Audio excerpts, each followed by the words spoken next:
I just stated myself. Nobody here knows what a tape recorder is. Shabbat Shalom, everyone. Welcome to sightedmoon.com. I'm Joe Dumond, playing with the old, what do you call that? Cassette record players. Yeah, some of you old enough know what that is.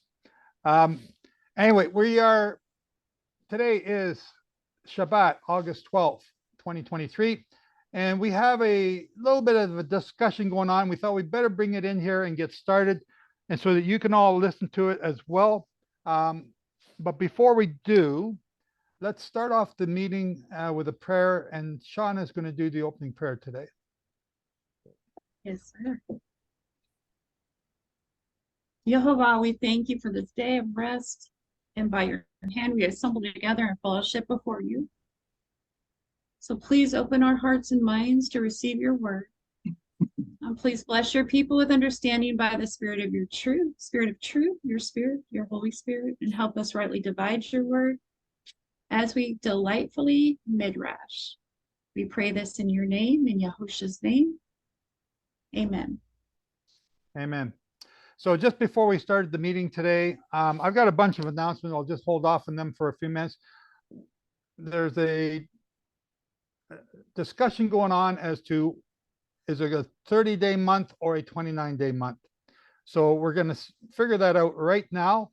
And I'm going to do two things. What am I going to do first? I'm going to pull up no, I can't do that. Somebody pull up when the moon was seen, please, the official record of that. And I'll show that at Randy. Randy, can you pull that up? And I'm going to get Torah calendar here, and we're going to look at it. Where are you?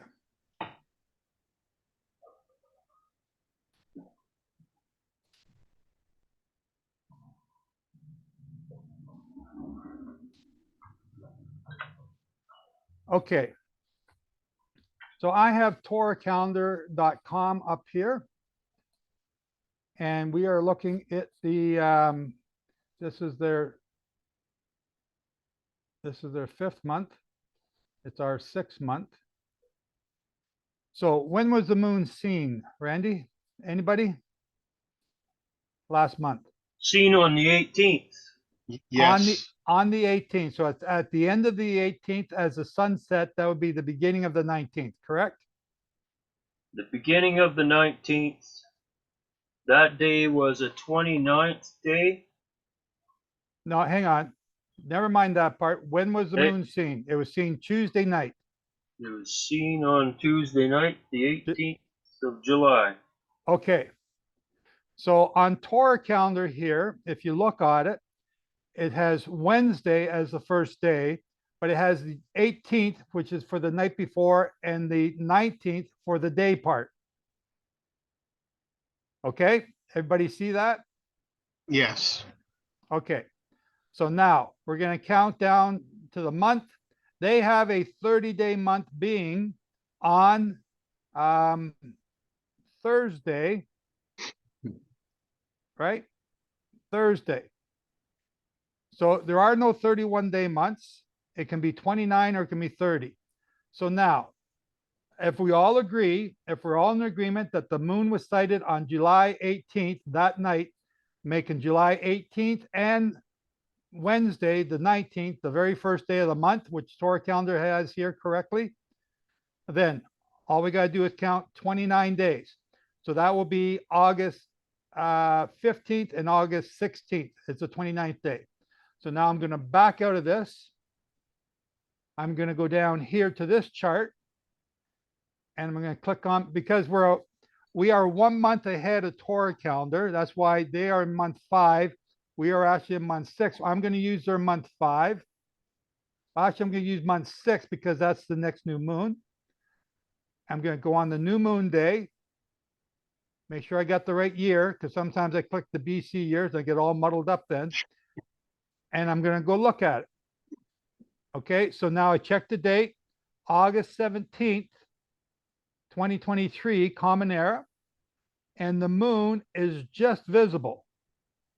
It'll be a very short window. Moon set, sunset, where's moon set?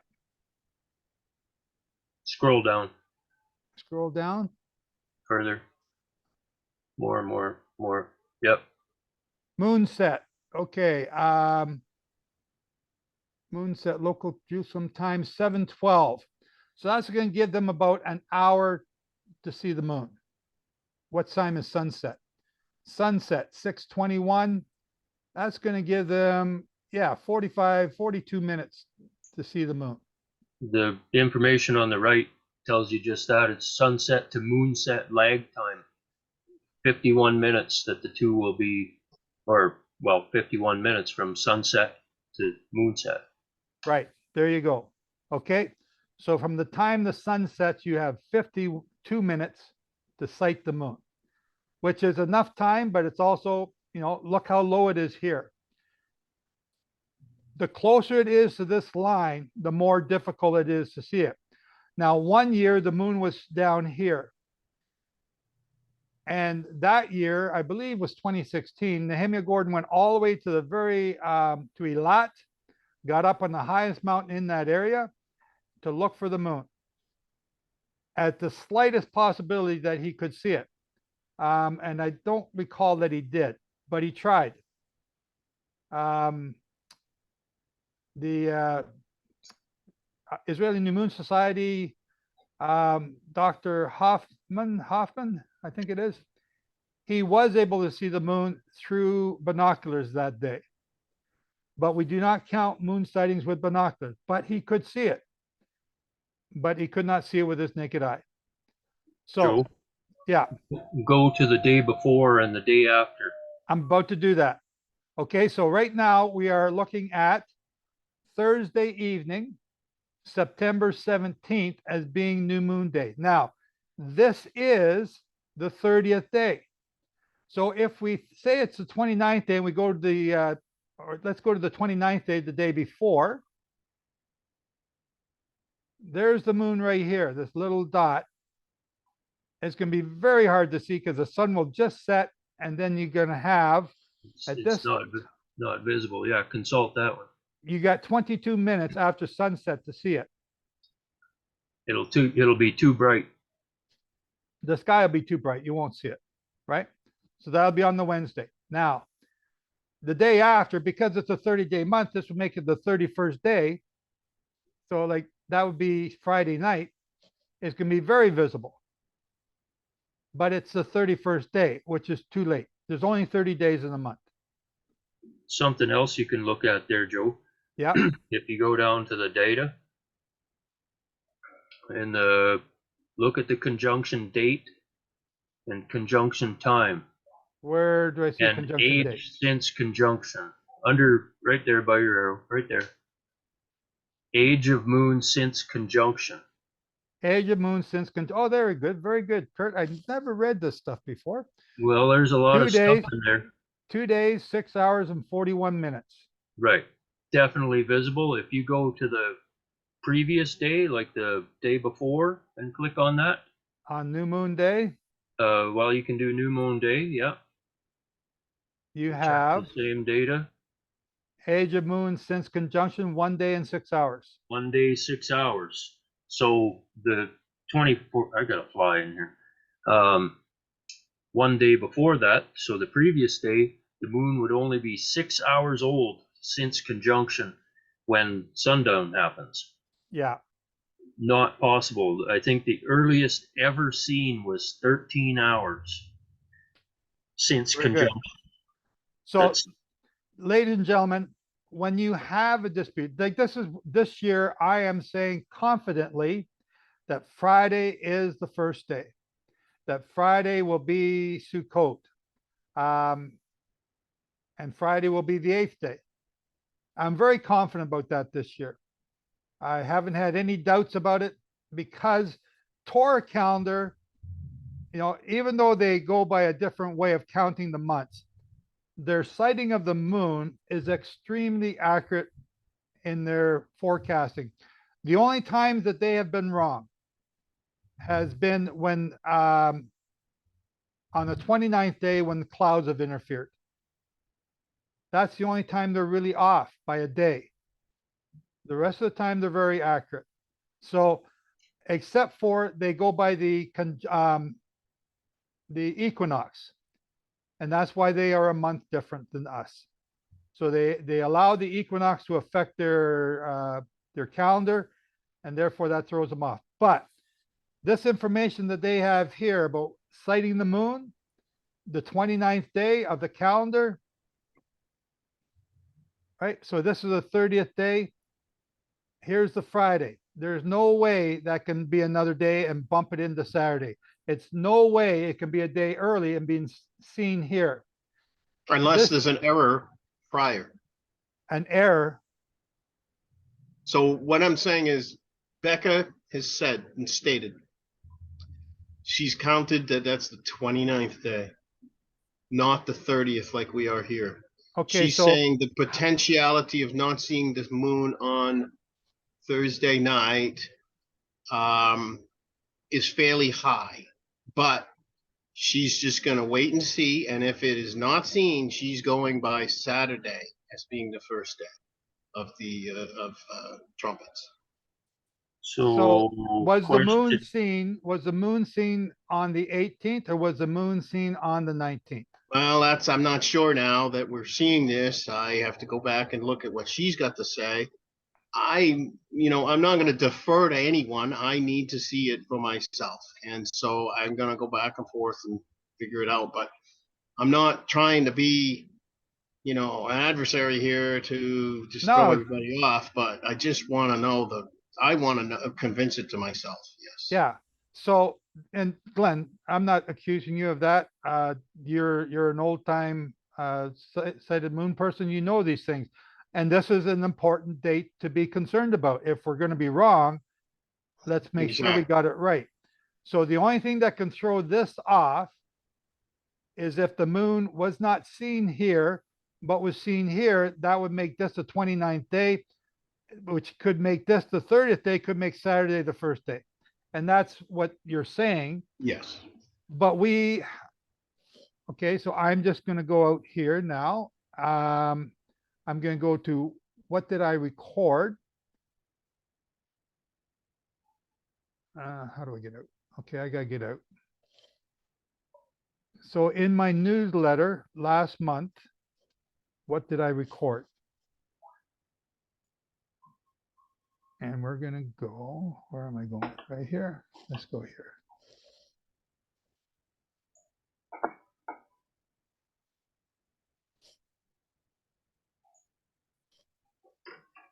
Okay, so we got 1, 2, 3.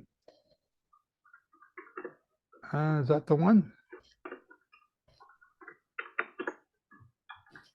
If somebody can help me look in my newsletters from last month, I think it's Kafar here.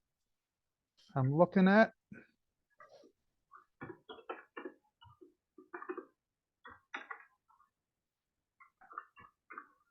That's the 11th day of the 6th month, so it's the one before that.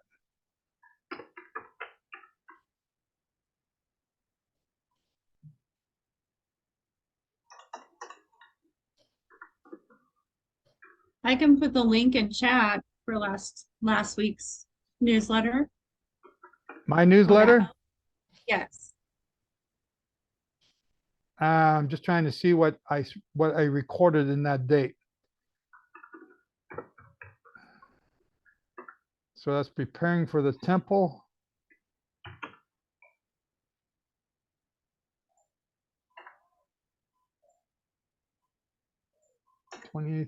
Fourth day of the 6th month, so it should be in here. Hey, Joe, according to the letter I got from Becca, she says in her email, on the evening of July 18th, the new moon was seen and a new month began. Happy new moon. Okay. That's So- the email. That's the email I got on the 19th of July 2023. Okay, so in my newsletter, let me just share my screen. How do I do this? Go here, go there. Okay, so I have, this is my newsletter that I sent out. Oops.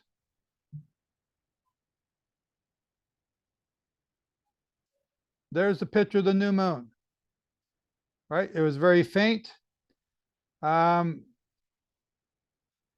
we do have two witnesses who did see it Tuesday evening, July 18th, thus beginning the new month.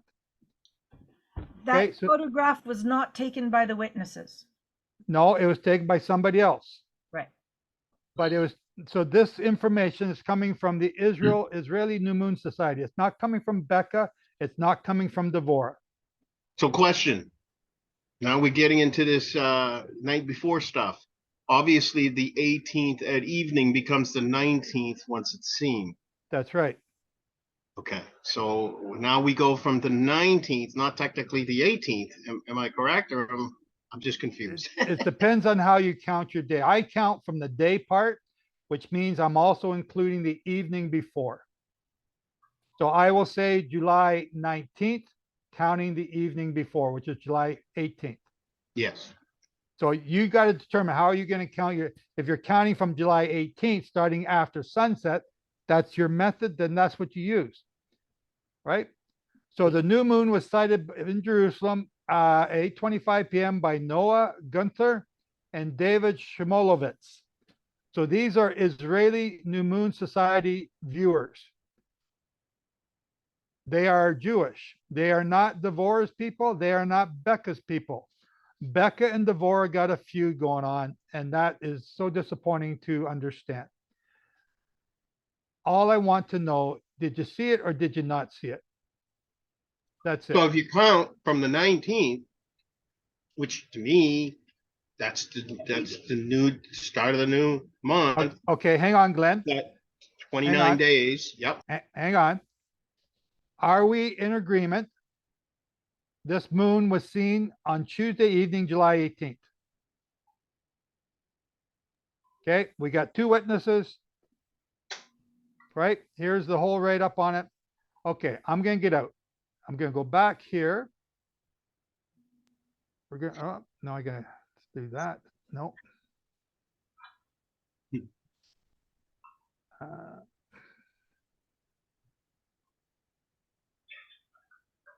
Okay, come back here, there, oops, there, share. Okay. So here's Torah calendar. Glenn, do you see that? Yes. Okay, it's got July 18th, the night before, and July 19th. 19th is day one. So they are counting it the Okay. way I count. Yeah. Okay? Yeah. So you want to count all the numbers here? 1, 2, 3, 4, 5 to 11, 12 to 18. He hasn't skipped any numbers. That makes the 29th, which would be the day before, the 15th and the 16th. Yeah. It is absolutely impossible, because we've seen the moon on July 18th. It's absolutely impossible for the first to be on Saturday. Okay. And that's what I was looking for. I wanted to be sure. Yeah, And I see it now.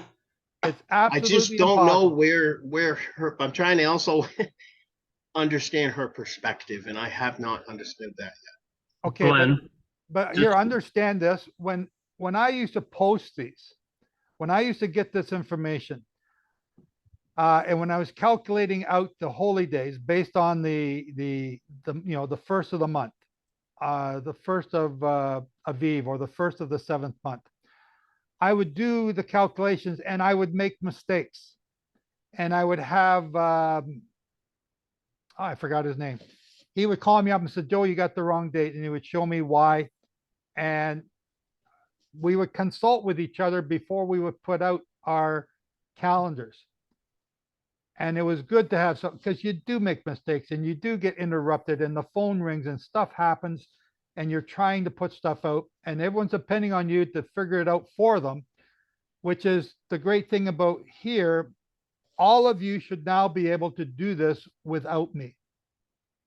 You should be able to figure out what month it is based on the setting of the moon.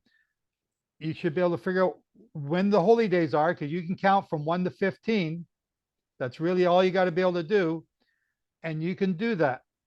So to have this discussion now is good. for the new people, for the old people, and for the young people at heart. So it's okay. Glenn, are we good? I'm good. Yeah, I appreciate it very much. Thank you. Okay, Kurt. Joe, I'd like to add to that. ahead. Do you remember way back when, this was probably really close to the start of this meeting, 3 years ago, Becca did a teaching, and a big part of that teaching was about the word erev. And that's what the difference is here.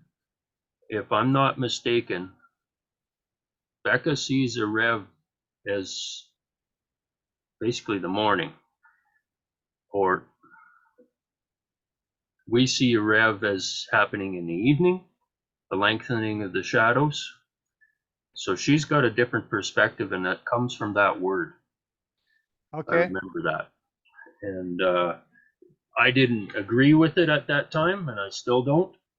I think we've got the correct perspective here. Erev is at sundown, not sunrise.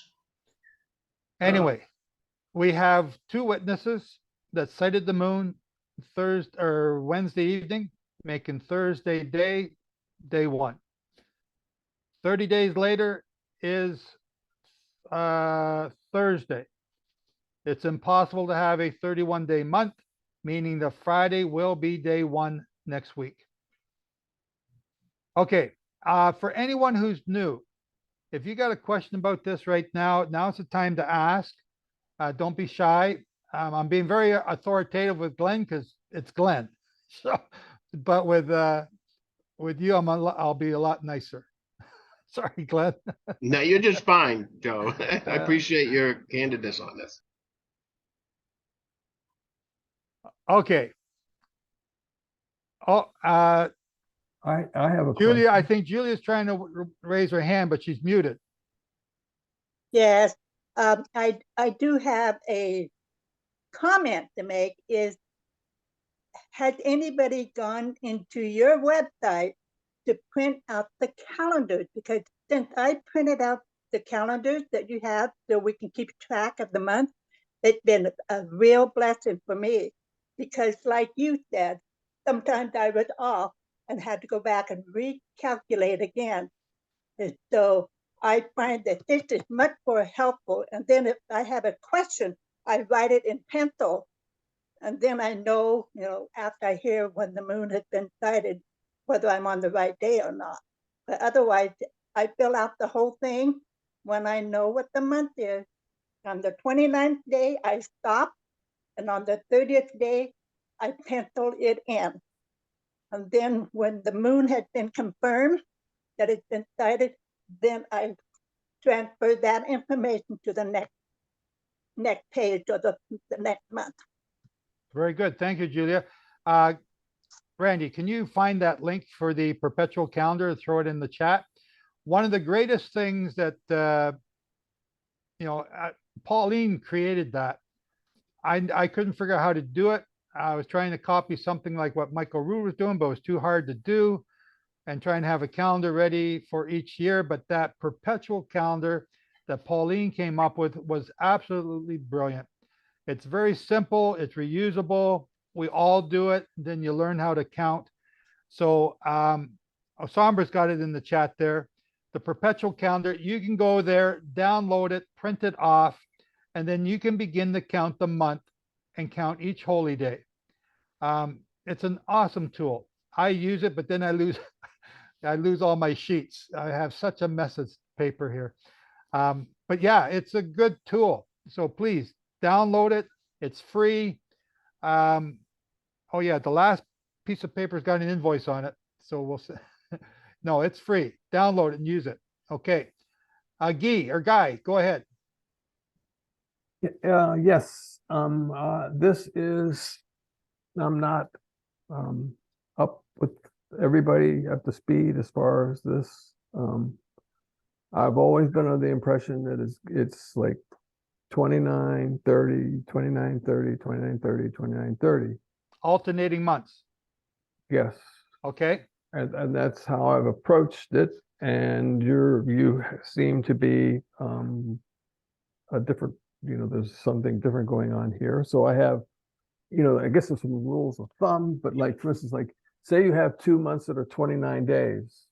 Does it happen? Yep. What happens to the next 2 months? The next 2 months could be, again, you can have 3 months of 29 days, or you can have 3 months of 30 days. It just depends. You could actually have, let's say, here's a scenario. You have a cloud cover each time the new moon comes along. You will have, let's say it's for 6 months, you have 6 months of 30 days. And then when you do see the moon in, say, the 7th month, you could have a month that's only 25 days. Has it happened? Yes. Okay. So, and then with this understanding though, and Guy, do you want it, do we say Guy or Guy? Guy. Guy, okay. When you understand this sighting of the moon, then the Daniel 9 part about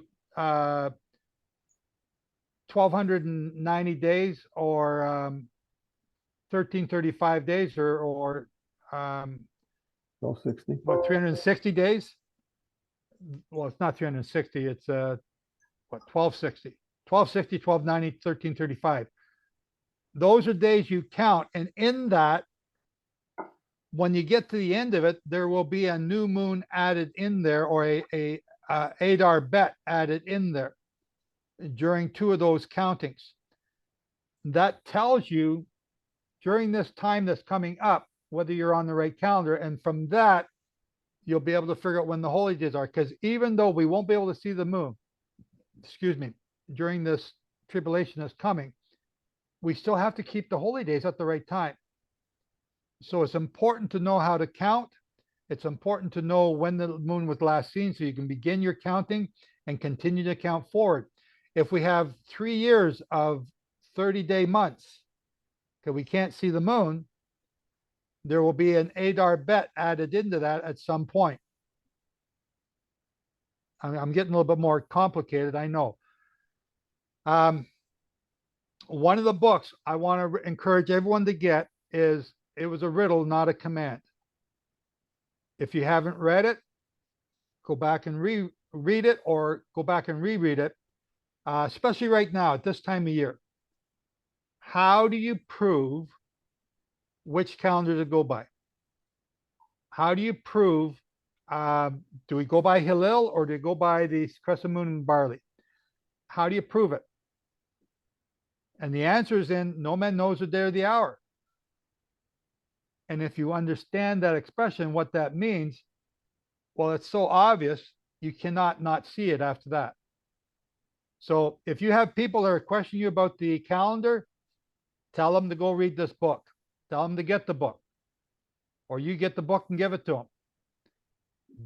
Read the book. No man knows the day or the hour. Tells you that it's a crescent moon because nobody can see the crescent moon. Even us right now, we don't know. This year we know.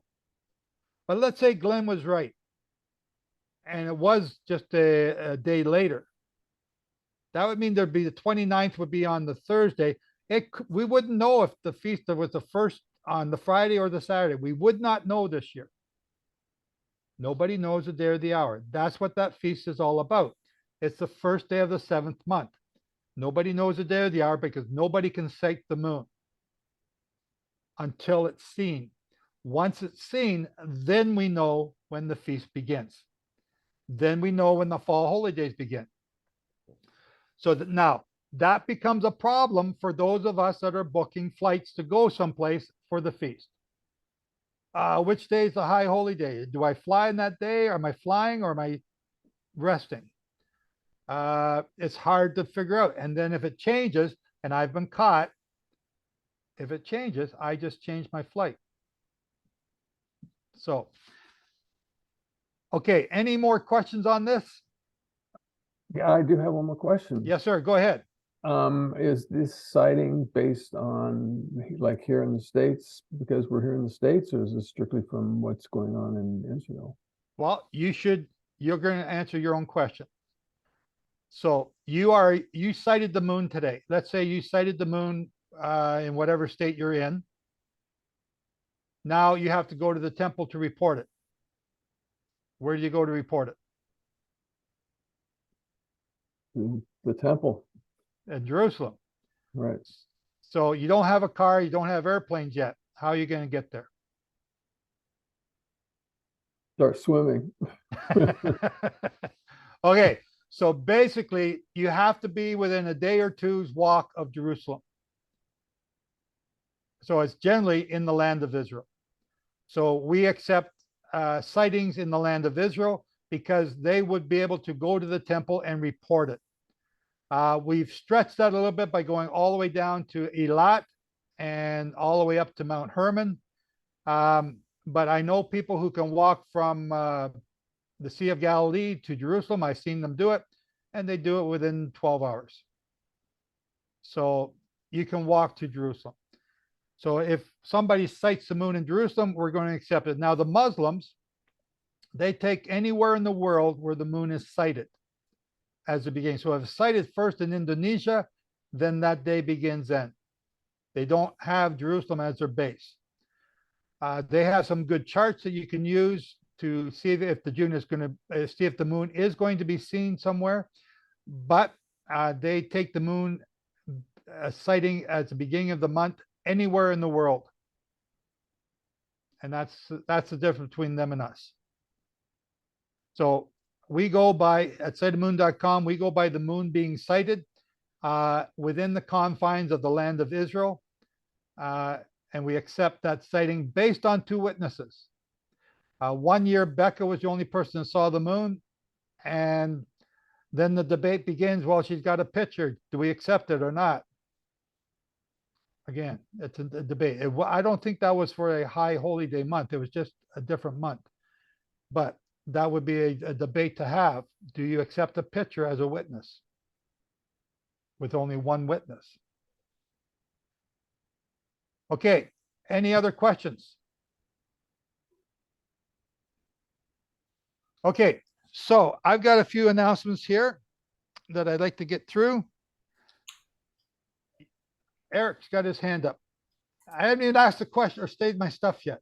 I know. I was kind of late getting the hand up, but I wanted to make sure that everyone understands. The way I understand the counting is when you go from the 10th of Nisan or Aviv, 10th of Aviv to the 14th of Aviv, that's 5 days.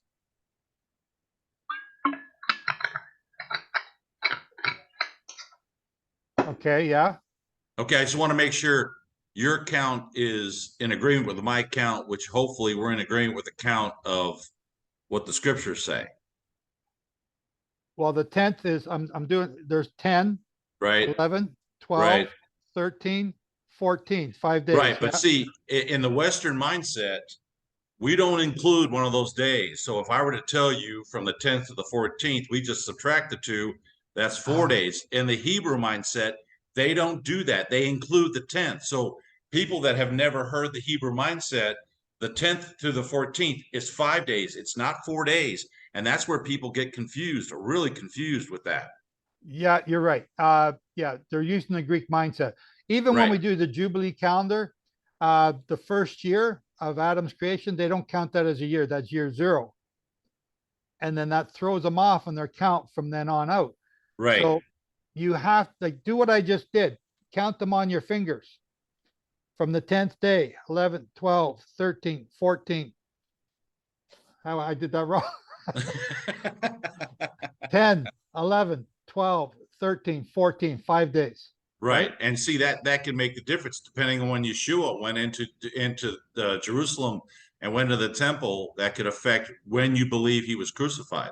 It's the same days for the 6 days John talks about. The 6th day is the Friday, and a lot of people use that and they twist that to make the first or the 10th day the Sunday. It Right. just doesn't work out. He was Right. examined on the Saturday. That would be the 10th day. Right. So that's what I always make sure people understand that the counting that, like, if you were to go from the 14th to the 21st or the 15th through the 22nd for Sukkot, people go, no, that's 7 days, 15th to the 22nd. I said, no, that's 8 days. And that's what confuses a lot of people. Yep. So Okay. I just want to bring that up. Yep. Muddy in the water as usual. Okay. Mayor, go ahead.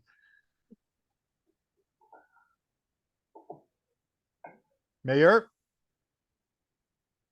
Your mic's not on. Where'd he go? Yeah, hey. Okay. Hold on. Okay.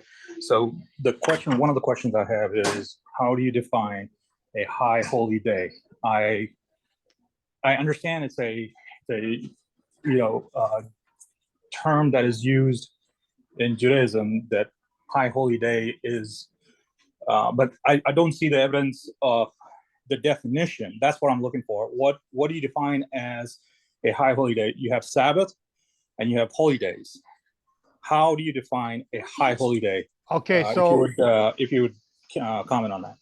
So we are told in Leviticus 23 to count from, on the 15th is Passover, on the 7th day, 15th is Passover, and 15th is all, no, that's not right. 14th Yes. is Passover. No, 15th is Passover. No, the 15th is 14th. Passover, and 7 days later is the 7th day of unleavened bread. I was mixing up Wave Sheaf Day in there. Passover, 14th is the day the Passover lamb is killed. Right. So then then 50 days later from the Sunday, you count to Shavuot. That's another holy day. Then the Well, first that's day, considered the Sabbath, right? Because no, it's a holy day. The last day is Sabbath, right?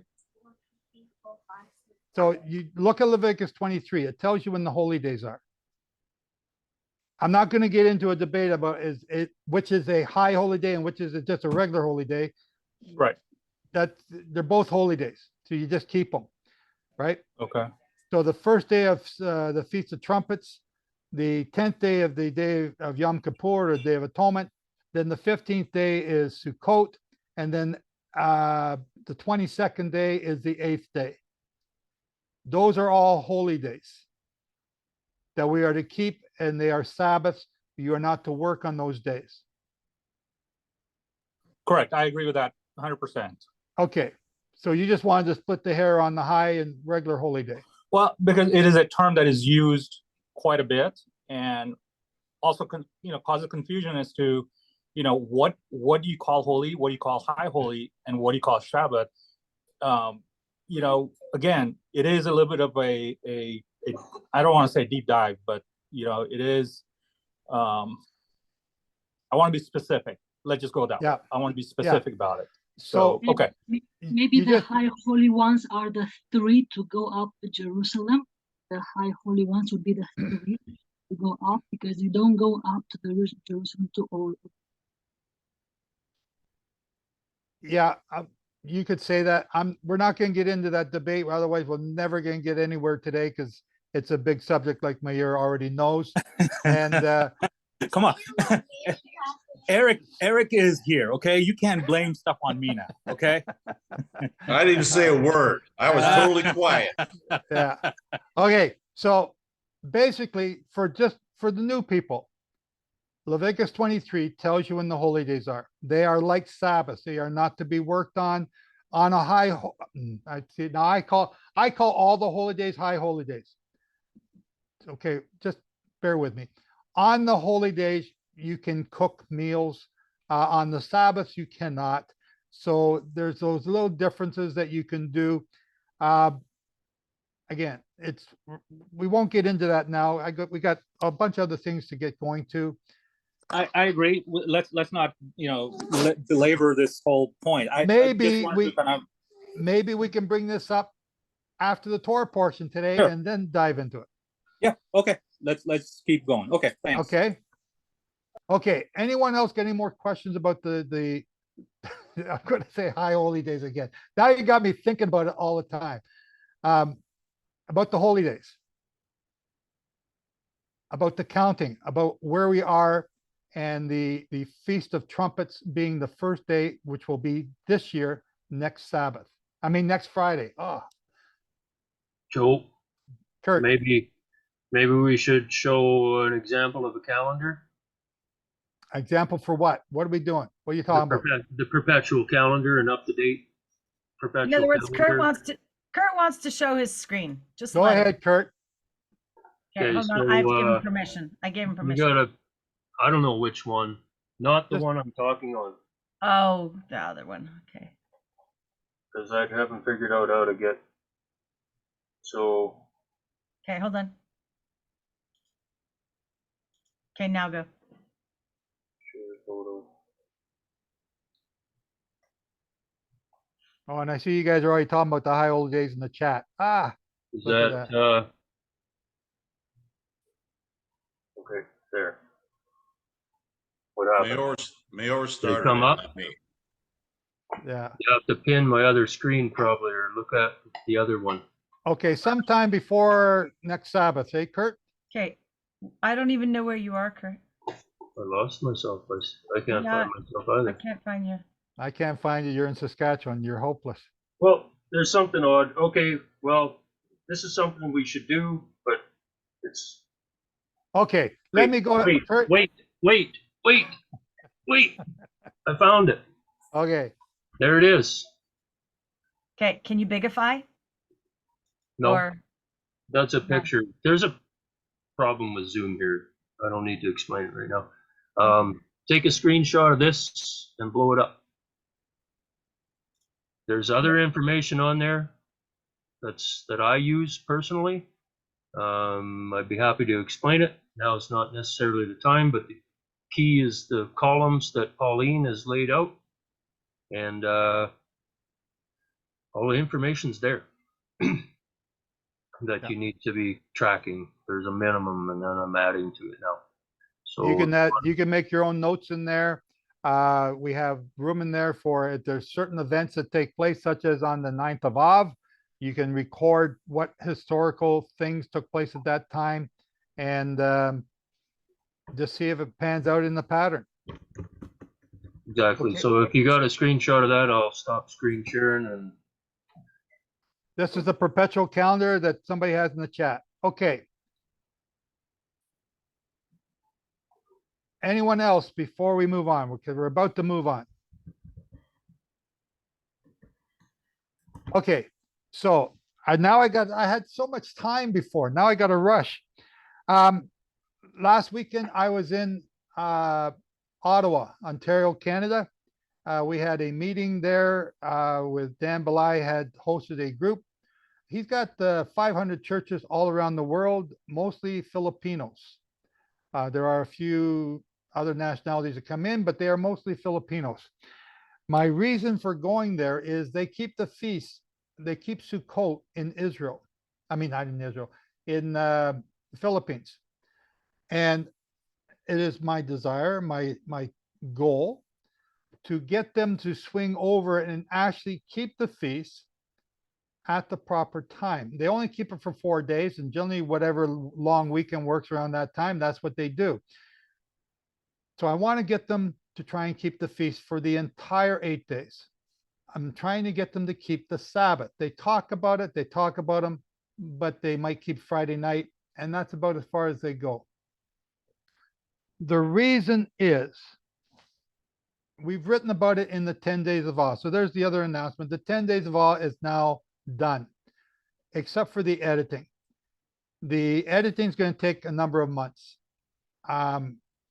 So I've published the 10 days of awe to the supporters of Sight of the Moon, those who are supporting this work on a monthly basis. Because of their generosity, I'm giving them the unedited book right now. So tonight it's going out to everyone on that list. But in the book, I explain the Philippine role, quoting the scriptures, Isaiah 42, Isaiah 50, Isaiah 55, Isaiah 49, Isaiah 60, 66, showing you the role of the Philippines in the last days. And what their role is they will rescue the remnant of Israel. the remnant. So, and they are also going to rescue and teach the innumerable multitude that's coming out of the Great Tribulation. So I want to try and help and be a part of getting them ready. And that's basically my goal in going there. Once I learned this in 2018, that's been my motivation for going back to the Philippines and helping them to learn. They are so keen to learn. Once they learn the truth, they go with it. Isaiah 55 says, no people will run to Jehovah. They will run to Jehovah in order to make the people of Jehovah, the Israelites, jealous because they worship a no God, which is their statues of wood and stone. So that's the purpose in trying to help them to grow and to understand. And I'm explaining this to you so that you understand what I'm trying to do and why I'm doing it. I had a great meeting with Dan Belay. He saw me all weekend, and we met on the last or final day there, and we had a good talk. I asked him point blank, I told him point blank, I wanted him to consider me for speaking at his Sukkot in the fall. So that'll be sometime in October. I believe it's the 4th to the 6th. And his response was, he's heard about me for a number of years. In fact, the 70th anniversary in 2018, something to do with Jerusalem. I even have a huge ad in the book that they're all featured in, which I only just found out here the other day. I had an ad in that book. So we've been seeing each other for a while. A number of the other groups, I think there's about 5 major other groups in the Philippines, are all associated with Dan Belay. And if we can get in with him, then we can possibly get in with all of them.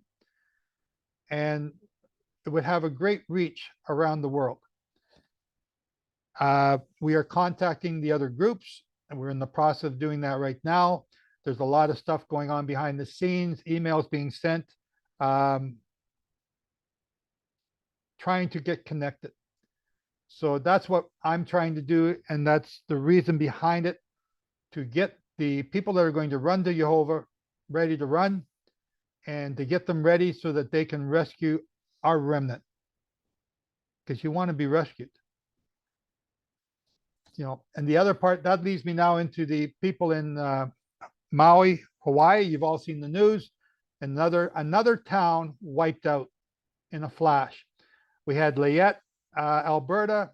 We had Kelowna a number of years ago. We had Pasadena and the campfire last year or the year before.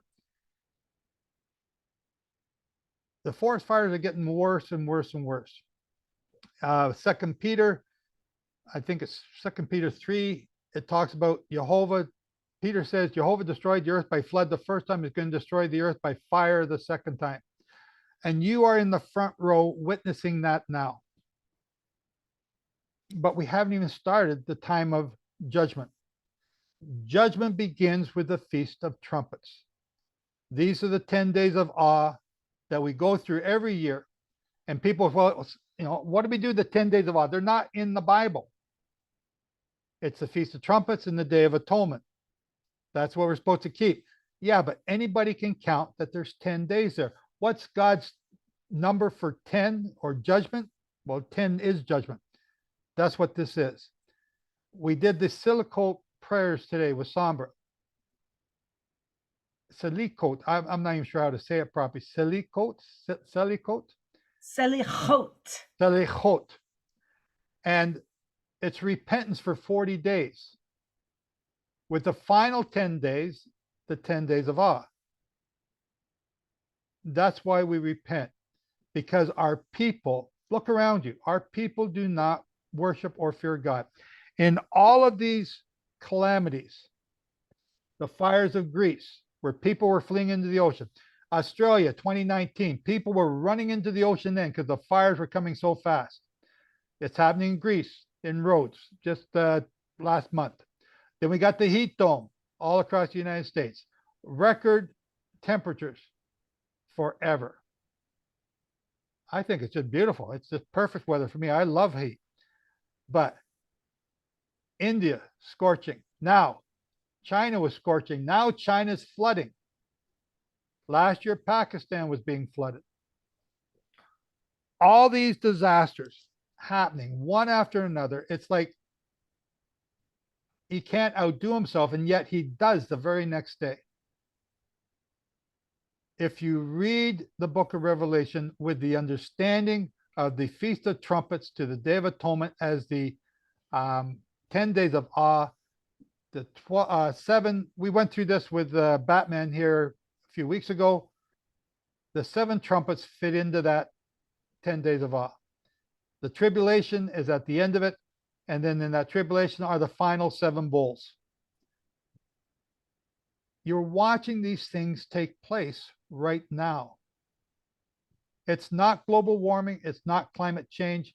You have a front row seat to the end of this age. And it's not even close to getting worse. There are 4 angels sitting on the Euphrates waiting to go to work. And they are going to destroy the earth and the trees and everything on it when they are let go. I believe that's the 4th trumpet, or is it the seal? I forget which. But they're And ready. surprisingly, you don't hear anyone else saying any of this. This is what blows my mind. I've heard no one explaining these disasters in this capacity. Not a one. I don't even put this in the newsletter anymore. The newsletters used to be all about Leviticus 26 and the curses there. The curses every week and explain them. And then, we'd have a disaster and I could expound on that. Now the disasters are coming so fast, so many, I can't keep up. So I'm posting them on Telegram. I'm just throwing them up there. Here's another one. Here's another one. And every once in a while, I might throw in a comment. But here's the common thing. You guys are witnesses. When you see the sword coming, Ezekiel 33 applies to you. When you see the sword coming, the sword is coming. The sword is also drought or famine or war. When you see that sword coming, you must warn the people. But if you don't, they're going to die. They're going to die. All those, what's 80 over 80 now in Maui are dead. Who warned them? Who warned them this was coming? I haven't been to Maui. Nobody's invited me to come to Hawaii to teach. Man, I wish they would, but they haven't. We all have this responsibility to teach. I've been kicked off of Facebook. I just got kicked off of Twitter this week. When I complained, they reinstated me. I can't get back on Facebook. I'm there as a corporation, which Pauline runs and Somber runs, but I can't even react to the questions on there. So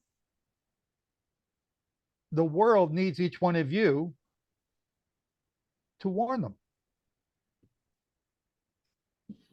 The 10 Days of Awe, this book that I've written,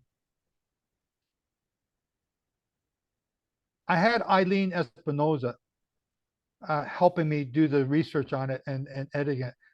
Eileen she's brilliant.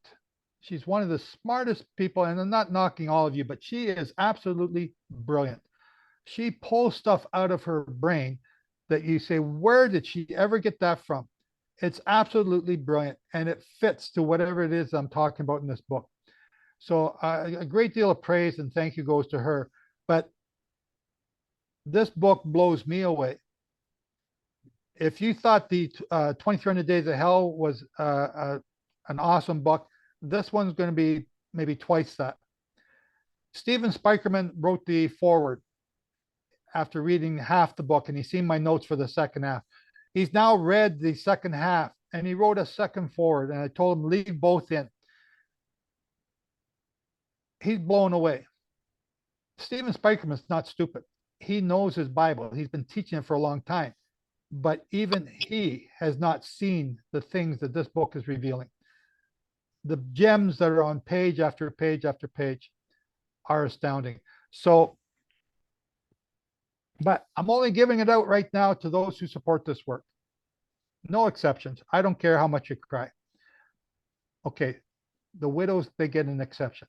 But the rest, okay, that's just the rule. It's going to be 3 to 4 months before it's ready, before it'll be on Amazon. And I don't like reading on a screen, but I have to do it all the time. But that's just the way it is right now. And this information is really important that you have going into the Feast of Trumpets, going into the 10 days of awe that we're about to experience. Every year, every year that I kept the feast, this time before the feast was always hell. The fighting that went on, the problems at work, I'm going to get fired, the car breaking down, just the stress, everything that's going on. That's what these 10 days of awe represent. And now that I understand them, it's Jehovah giving us a clue as to what he's about to do. These next 10 years, starting in 2024, are going to be so plagued with problems, calamities, disasters, one after another, nonstop. If you thought it was hot, wait till you see how cold it gets in the wintertime. I don't know what he's got planned.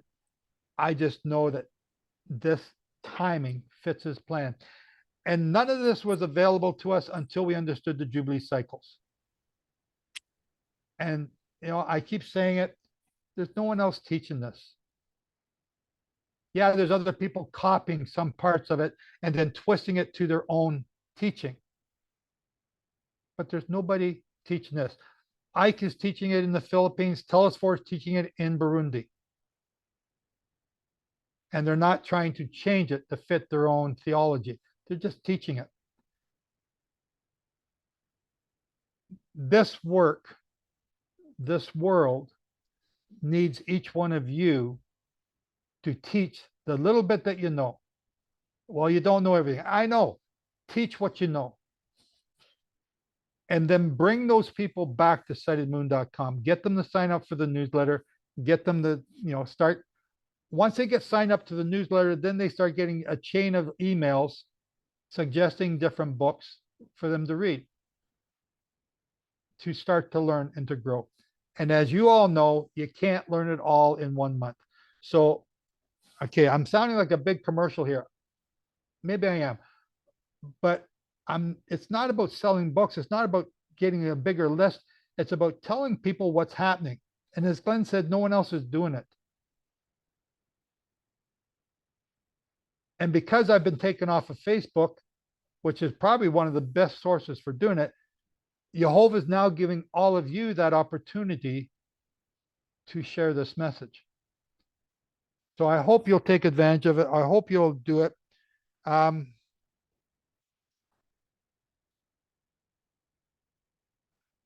weather, the calamities that are going on right now, it's Maui. Last week was the dome, the heat dome. It's all fitting into Jehovah's stuff. So get the book, read it. Make that your project to read the book. And you're going to understand the nightly news unlike any time before.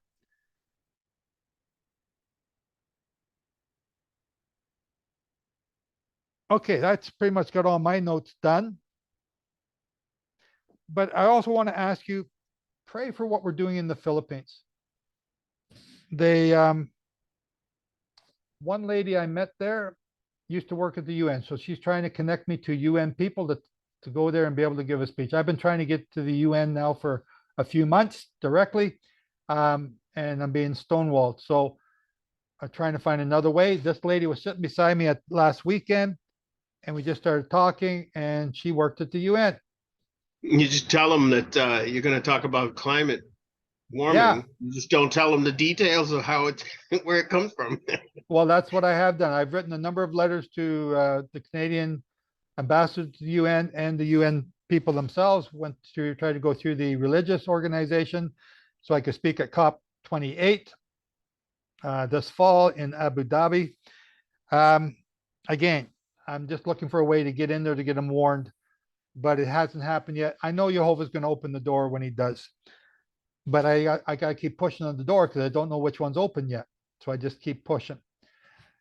So, but all of you are now ambassadors to his kingdom, and all of you are responsible to help teach this message. So I hope you'll take that up and start doing it. Okay, I'll just quickly, any questions about anything I said, or you want to comment? Otherwise, we're going to start the Torah portion now. Oops, all these messages, I haven't seen any of them, sorry.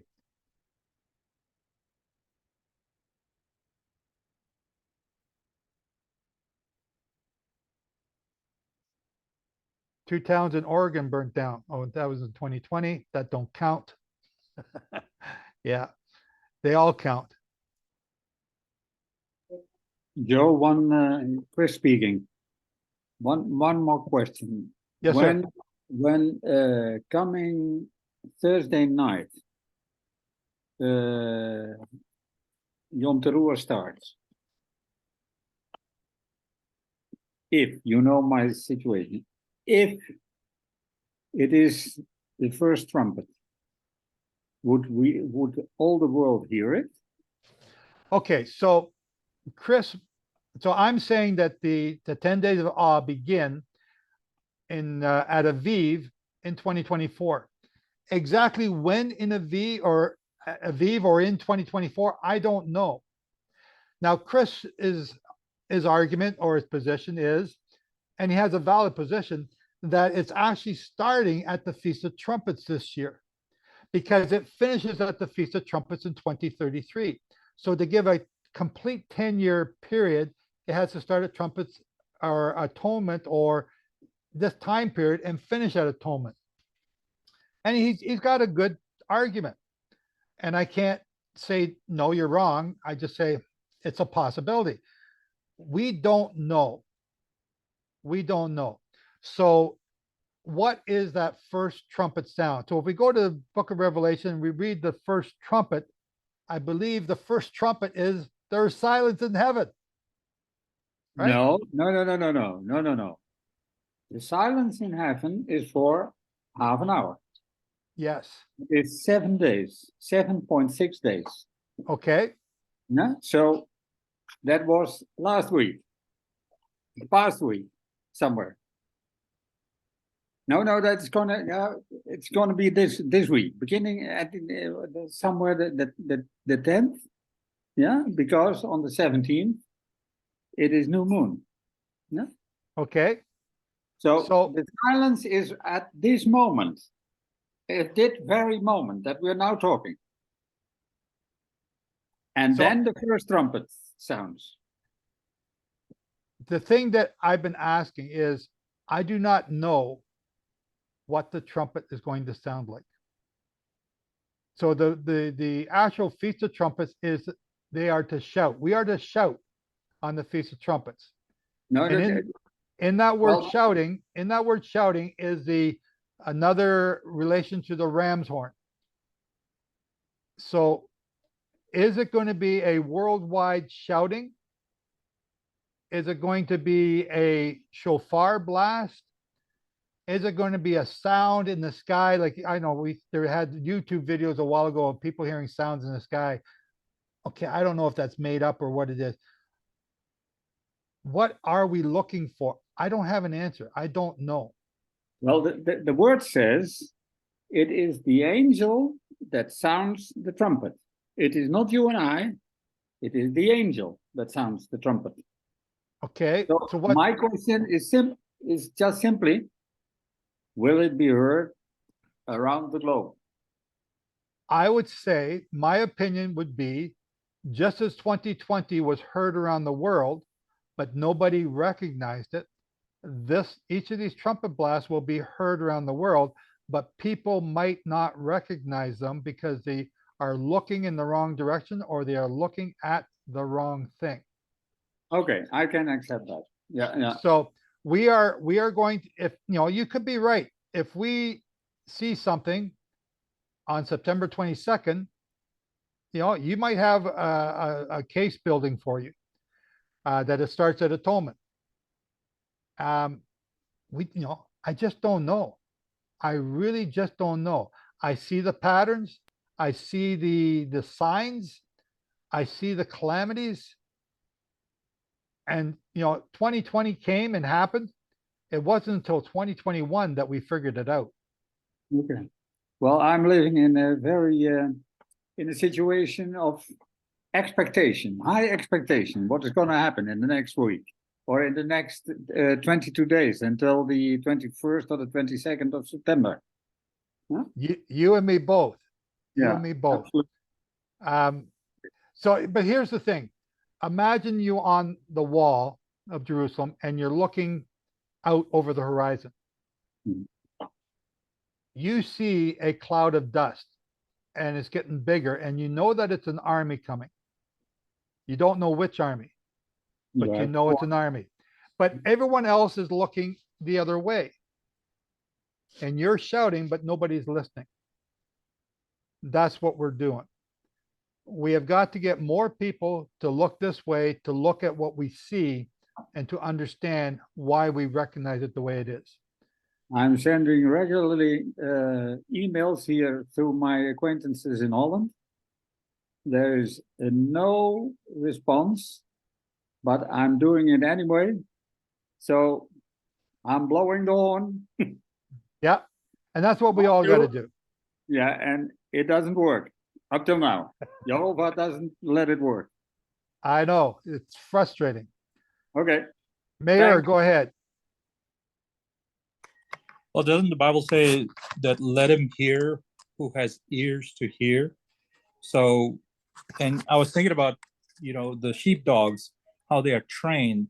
The trainer uses a whistle that only the dogs hear. Nobody else hears it. The dogs know what, and the way they blow the whistle and everything. So if we have our ears tuned to the Word of God to see, like what you're saying, to see in the right direction, we will know. So, that's my comment on that. You could very well be right. Again, it's like 2020. It took me a year before I realized what COVID was. It's not about the vaccine. It's not about the people dropping dead. It was a plague from Jehovah that was the part of that sword curse. I had become so fixated on the sword part that I missed the plague and the famine part of that same curse. It took me a year before I could see it. So I'm trying not to get fixated on any one thing. It's got to be this, and just looking and trying to see what am I going to see based on what I understand. That's what I'm trying to do. Amen. And in the meantime, warning others as well. Yeah. And that's, everyone's dead asleep. This fire in Maui, that's just Mother Nature. No, it's not Mother Nature. It's Jehovah. But it's trying to get anybody to understand that. Frustrating. Anything else? Any more comments? Okay. Then let's. Hey, Joe. Who's this? Brian, go ahead. Ryan, I just want to thank you. That's it. I just want to thank you. For what? Being good looking, being Canadian, what? Definitely not that. That's for sure. No, just for you getting that book out, us being able to help where we can, and you just pushing that out, and it just helps us to push the message more. So I just want to thank you, man. I just want to give you a Zoom pat on the back and thank you for all you do. Well, it's a blessing. You can join me for a beer in Israel this year. A few other people are going to buy me a beer. Right? They better. I'll help you. I'll help carry you then. Okay. No, thank you, Ryan. Yeah, I'll suck up these accolades whenever I get them, but really, it doesn't mean anything. What matters is there's an innumerable multitude. We can count a 200 million man army. The Bible can count a 200 million man army. So this innumerable multitude are coming at the end of the tribulation. Those are the people that we have got to plant the seeds in now. We've got to plant the seeds in them now while we can still plant, because there's coming a time when we can't. We got to plant those seeds now so that they know where to look, what's happening, why. But we got to plant those seeds now. And it's going to take the next 7 years for them to germinate. You know, I think when I first started doing this in 2005, nobody would listen. When I kept that first feast in 2009, read the Torah out loud in Sukkot, I think there was 4 of us there. I think there was only 4 of us in 2016. There was about 10, maybe 12. Now 2023, we're going to have close over 20. I'm not sure the exact number, but it's going to be over 20 reading the Torah at the temple out loud. And I'm really excited about that because it's happening. But it's taken this long just to get 20 people doing it there. But that's not just there. It's now happening all around the world. Before 2005, nobody knew anything about the Jubilee except as Leviticus 25. Then the debate started, it's 49, 50. All these different things developed after 2005 because of me pushing it on Facebook everywhere I could. Now everybody talks about it. It's now common knowledge for a lot of the subjects, which is awesome. But we're not done yet. We're not done yet. There's an innumerable multitude that has yet to be reached. A lot of them are coming from Asia. That's why I'm excited by Gary's work. I'm excited by the work of these other people through the meeting I had this past weekend. There are people in there who have large followings in India, who have, there's other groups that have large followings in the Philippines, like 2 million people. So I'm excited that we're going to reach that group, but I need your help. I need your prayers. I need your continued support. We're not done this work. This work will not be done until 2030 when we flee into the wilderness. Then it's relaxed time, or not relaxed time. It's take a breath time. But from now on, it's full out, flat out, full gallop, no complaining, just go. So, okay. I haven't read any of the comments. I hope, Randy, you're keeping up with them. Okay, let's start with the Torah portion. We're going to read Deuteronomy 2. Whose is our first reader? We can get Brian to bless the readings today. Yes. Okay, thank you. See, I haven't been here for a while. I forgot how to do this. He who blessed our forefathers, Abraham, Isaac, and Jacob, may he bless Ella, Kurt, Randy, Paul, Shane, Jimmy, for they have come up to raise the Torah. As a reward for this, may the Holy One, blessed is he, protect them and rescue them from every trouble and distress, from every plague and illness, and may he send blessing and success in their every endeavor, together with all Israel, with their brethren. Now let us respond, Amen. Amen. Amen. Did I hear Ella as a first reader? Yes, Deuteronomy 2. Then we turned and took our journey into the wilderness by the way of the Red Sea, as Jehovah spoke unto me, and we compassed Mount Seir many times. And the Lord Jehovah spoke unto me, saying, You have compassed this mountain long enough, turn you northward, and command you the people, saying, You are to pass through the coast of your brethren, the children of Esau, which dwell in Seir, and they shall be afraid of you. Take you good heed unto yourselves, therefore. Meddle not with them, for I will not give you of their land, no, not so much as a footbreadth, because I have given Mount Seir unto Esau for possession. You shall buy meat of them for money, that you may eat, and you shall also buy water of them for money, that you may drink. For Jehovah your God has blessed you in all the works of your hand. He knows you're walking through this great wilderness. These 40 years, Jehovah your God has been with you. You have lacked nothing. And when we passed by from our brethren, the children of Esau, which dwelt in Seir, through the way of the plain from Elah, and from Ezion Geber, we turned and passed by the way of the wilderness of Moab. And Jehovah said unto me, Distress not the Moabites, neither contend with them in battle, for I will not give you of their land for a possession, because I have given Ar unto the children of Lot for a possession.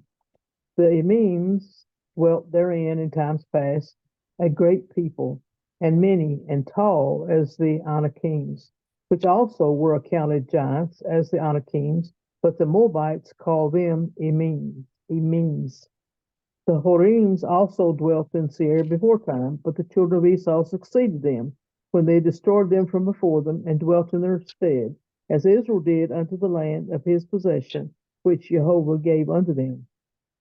Now rise up, I said, and get you over the brook Zered. And we went over the brook Zered. And the space in which we came from Kadesh Barnea until we were come over the brook Zered was 38 years, until all the generation of the men of war were wasted out from among the hosts, as Jehovah swore unto them. For indeed the hand of Jehovah was against them, to destroy them from among the hosts, until they were consumed. And so it came to pass, when all the men of war were consumed and dead from among the people, that Jehovah spoke unto me, saying, You are to pass over through Ar, the coast of Moab, this day. And when you come nigh over against the children of Ammon, distress them not, nor meddle with them, for I will not give you of the land of the children of Ammon any possession, because I have given it unto the children of Lot for a possession. That also was accounted a land of giants. Giants dwelt therefore in old time, and the Ammonites called them Zamzumims, a people great and many, and tall as the Anakims. But Jehovah destroyed them before them, and they succeeded them, and dwelt in their stead. As he did to the children of Esau, which dwelt in Seir, when he destroyed the Horims from before them, and they succeeded them, and dwelt in their stead, even unto this day. And the Avims, which dwelt in Hazarim, even unto Asa, the Caphtorims, which came forth out of Caphtor, destroyed them, and dwelt in their stead. Rise you up, take your journey, and pass over the river Arnon. Behold, I have given unto your hand Sihon the Amorite, king of Heshbon, and his land. Begin to possess it, and contend with him in battle. This day will I begin to put the dread of you and the fear of you upon the nations that are under the whole heaven, who shall hear report of you, and shall tremble and be in anguish because of you. And I sent messengers out of the wilderness of Kedimoth unto Sihon, king of Heshbon, with words of peace, saying, Let me pass through your land. I will go along with the highway. I will neither turn unto the right hand or to the left. You shall sell me meat for money, that I may eat, and give me water for money, that I may drink. Only I will pass through on my feet. As the children of Esau which dwelt in Seir, and the Moabites which dwell in Ar, did unto me, until I pass over Jordan into the land which Jehovah our God gives us. But Sihon, king of Heshbon, would not let us pass by him, for Jehovah hardened his spirit, and made his heart obstinate, that he might deliver him into your hand, as appeareth this day. And Jehovah said unto me, Behold, I have begun to give Sihon his land before you.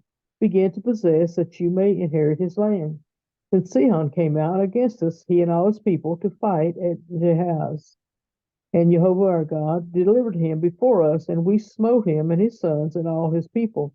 And we took all his cities at that time, and utterly destroyed the men, the women, the little ones of every city. We left none to remain. Only the cattle we took for a prey unto ourselves, and the spoil of the cities which we took. From Aurora, which is by the brink of the river of Arnon, and from the city that is by the river, even unto Gilead, there is not one city too strong for us. Jehovah delivered all unto us. Only unto the land of the children of Ammon you came not, nor unto any place of the river Jabbok, nor unto the cities in the mountains, nor unto whatsoever Jehovah forbade us. Thank you, Ella. Mhm. Anybody got any comments here? They want to make a comment on this before we get started? Before I get started?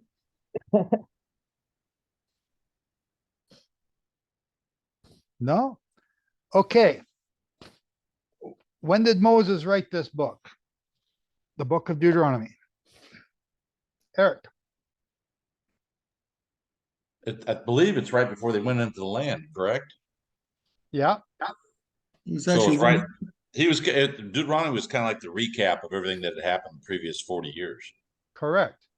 Also, I wanted to point out, you'll notice that Yahovah is also, not only is he giving the land to the people that are his, he also gives the land to the people that are not his. Yep. And he basically tells his people, you cannot have this land. That's right. I agree. So it's interesting that he is giving, it shows that he gives, I guess you could say he blesses the unrighteous and the righteous both. In other words, everything that all the unrighteous has belongs to them, and all that we have belongs to him. It's just we acknowledge it and they don't. So let me ask, based on just on that, I want to come back to this timing in a minute. Based on what you just said, who owns the earth? The Lord. Should the Jubilee, because here's a big debate, should the Jubilee be kept only in the land of Israel, or does it kept everywhere that the land that Jehovah owns? Eventually, the entire world will belong to Yahovah only. Eventually, if you don't believe in him, you won't be here anymore. Everything will go back to him. It already belongs to him. Right. Right. But we just don't realize it yet. Yes. So should the Jubilee be kept everywhere on the earth now? Now, I mean, to me, I don't see why you shouldn't, but the majority of the governments don't recognize that rule. Yeah. Okay. Nor do all the other religions. Right. But it's to be kept everywhere in the world. Right. So because Jehovah is the one that owns the land, he's the one that gives you permission to live there. Right. Okay. I'd agree with that. I don't know what's come over you, Eric. I really don't. Okay. If we have time, I didn't have a real good internet last week, but I don't want to go too far off talking about this section. But there was a point last week where he sent the spies into the land. It was not God's idea. It was the people's idea to do that. And Moses agreed with that. Now, I'm not casting stone at Moses, nor am I saying I would do it any differently. But I don't know that it was such a good idea for the people or for Moses to allow them to check out the land, because that basically is one of the first events on the 9th of Av that we still remember today that our ancestors made a mistake in. So before we get, that's a whole other subject. I know. I just wanted to kind of mention that. Yeah. Yeah. Let's come back to that maybe later. I want to just focus on the 38 years here in verse 14. And the time we took to come from Kadesh Barnea until we cross over the valley of Zered was 38 years, until all the generations of the men of war was consumed. Okay. Sarkis.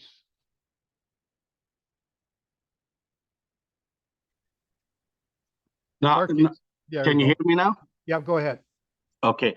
Concerning the Jubilee and what happened here is that, yes, governments may not recognize it, but I do believe Pharaoh recognized it when Exodus time came in. Because when you look at what the command was from Jehovah through Moses, let my people go, he understood it was related to Jubilee. And this is Allah Sarkis' interpretation, okay? And the point here is sabbatical and Jubilees years are not just for the land, it's for the people as well. And that's why it's important, Yom Kippur, Day of Atonement, is to remind us that we can't even keep that part. We think about, okay, releasing the debtors, sabbatical year, rest for the land, or Jubilee, return the land back. But in reality, it's about the welfare of the people. And so when you look at that, it's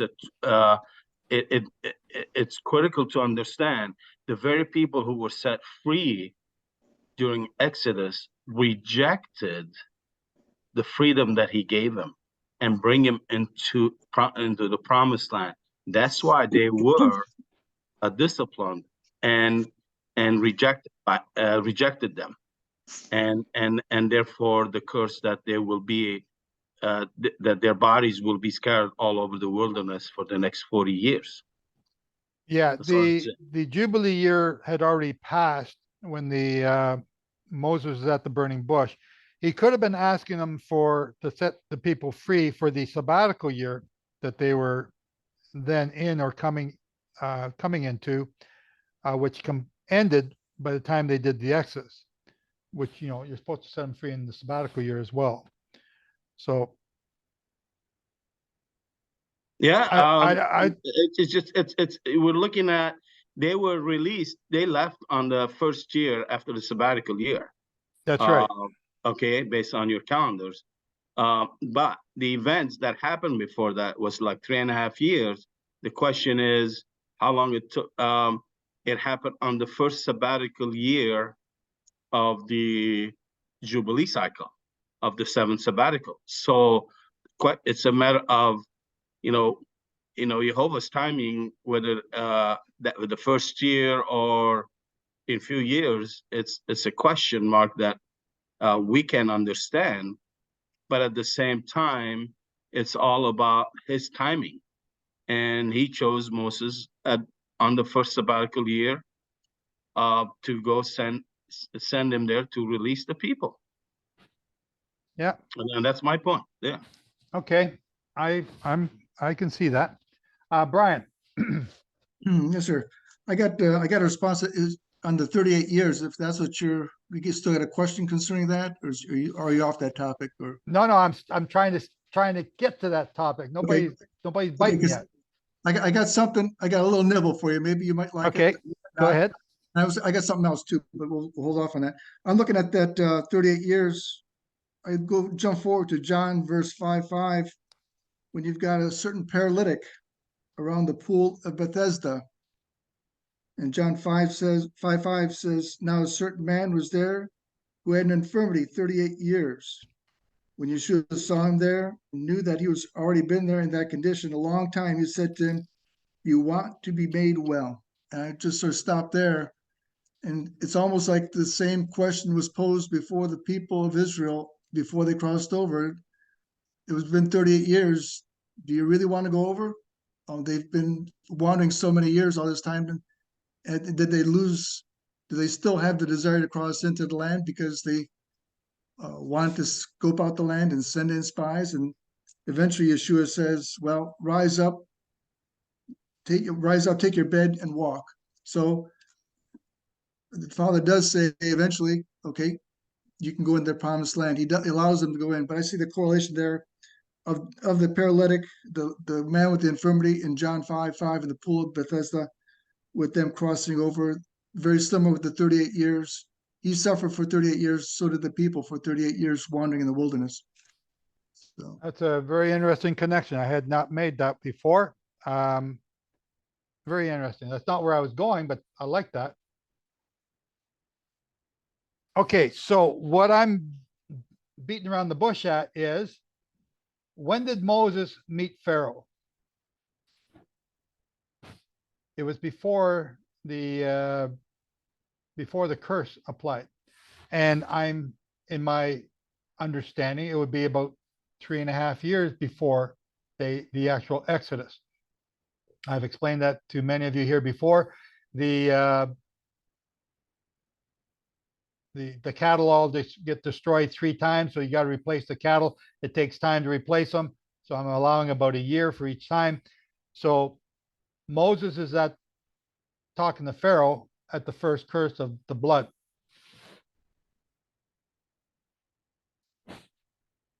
40 years after that is when Moses dies. The book of Deuteronomy, you're reading this entire book of Deuteronomy, was written by Moses and read by him near the end of the meetings before they crossed over the Jordan. So this book of Deuteronomy is a history book written by Moses at the end of that 40 years. All the stuff you're reading is a summation of all the events that took place. And So Moses died 40 years after Pharaoh, which was, okay, so get ready, 2 years before they crossed the Jordan.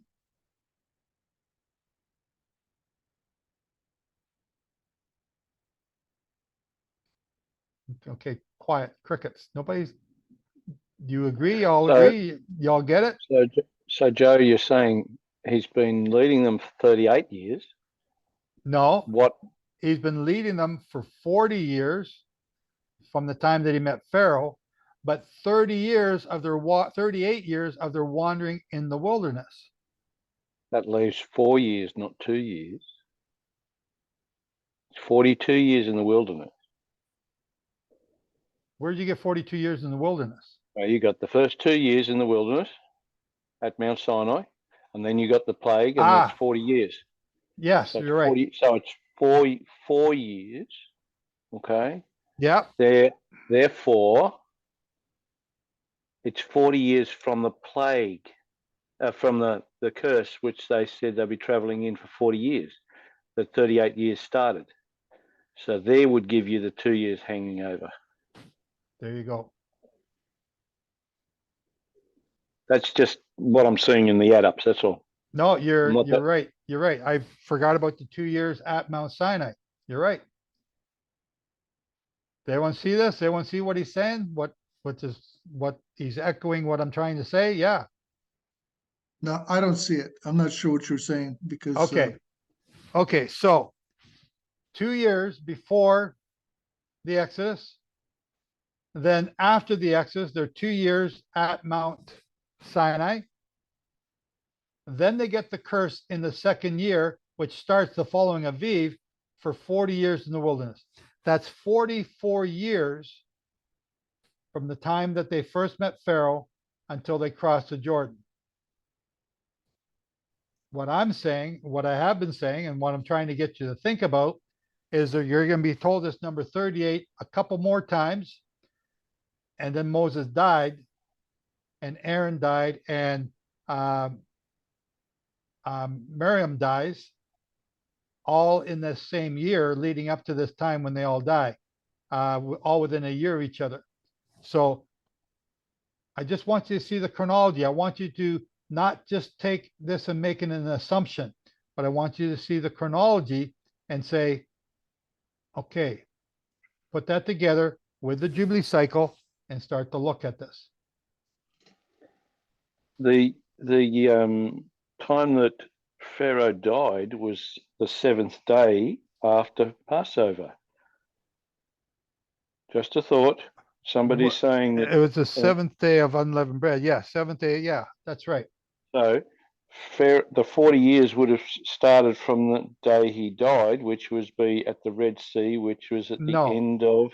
No, the 40 so years did not start from the time he died. It started from when they left. No, the 40 years started from the time they were cursed by Jehovah. Oh, sorry, yes, 40 years started there, but the Moses's time with them started when Pharaoh died. That's what you're trying to say.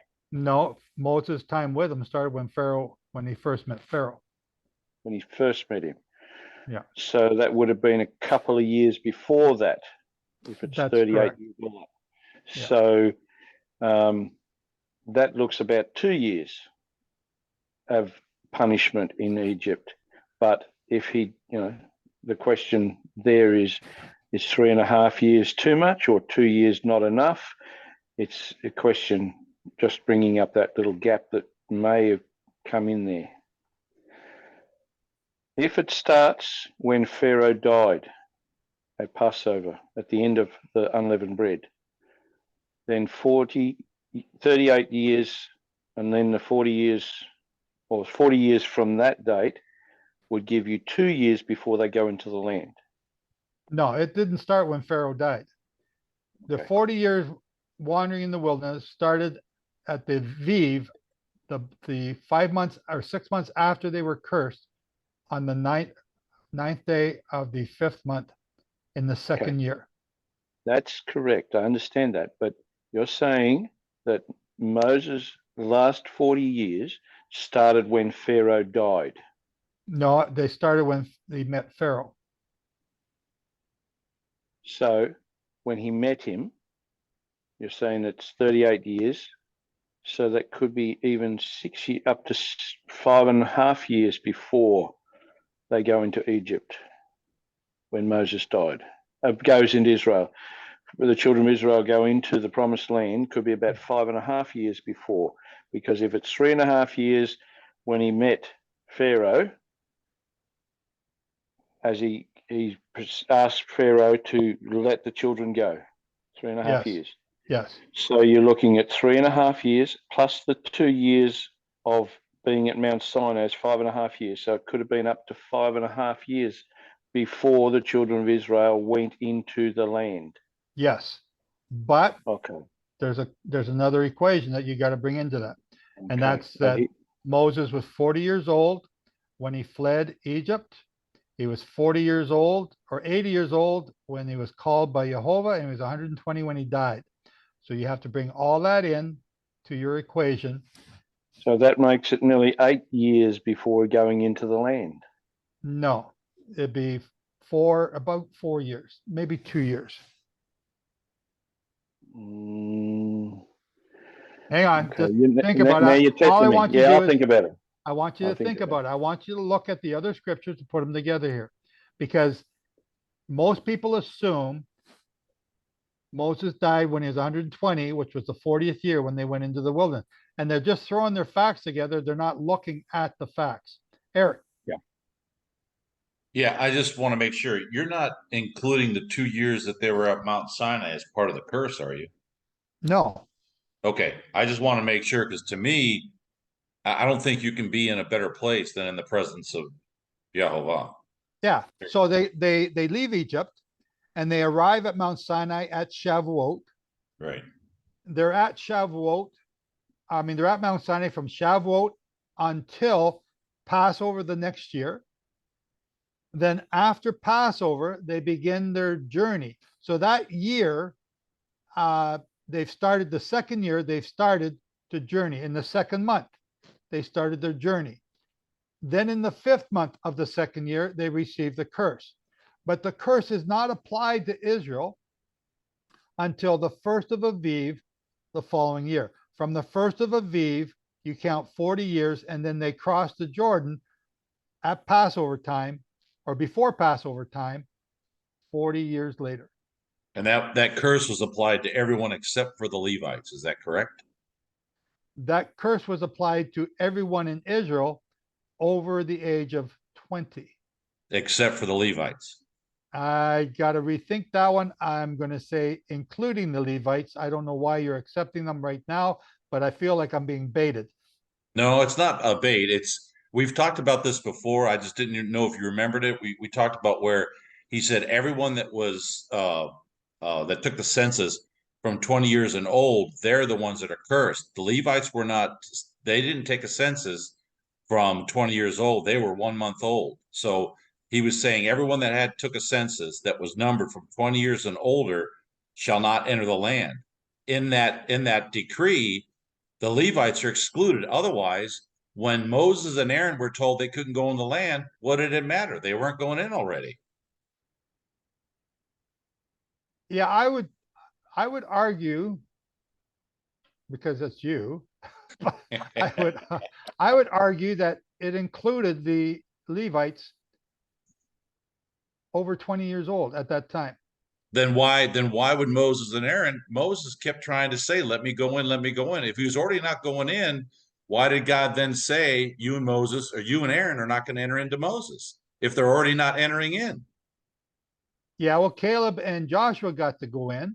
Because of their spirit, because of their spirit, because they reported, because they came with the correct and a good report about Yehovah. That's the reason why they went in. Yeah.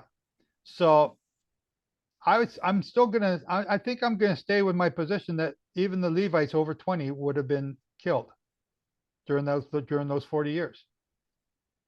Well, then why did God judge Moses and Aaron and say you can't go in now? Well, maybe Moses was thinking he got an exception because he was Moses. Well, it's because he did have an exception. Well, and Aaron might have thought that he had an exception because he was the high priest, but they were, you know, it would make sense to me. Well, again, Joshua and Caleb got to go in. Moses and Aaron could have gone in, but because what Moses sinned, God said that's enough for you not to go in, and Aaron died of, you know, for whatever reasons he died. But I'm going to say that Levites over 20 were also included in that curse. That's my position. Wasn't Eleazar over 20? Eleazar was Moses' son, was he not? He was one of the priests. Yeah, how old was he? Well, he had to be over 20 because he was a priest. You can't be a priest until you're age 30. Yeah.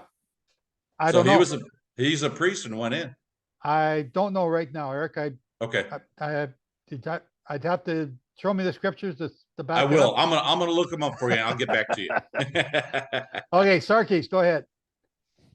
Yeah, one of the things, the reason Moses didn't get into the land, if you look back at last week's Torah portion, chapter 1, verse 37, after the 12 spy scenario, Jehovah says, also the Lord was angry with me for your sake, saying, thou shalt not go into either.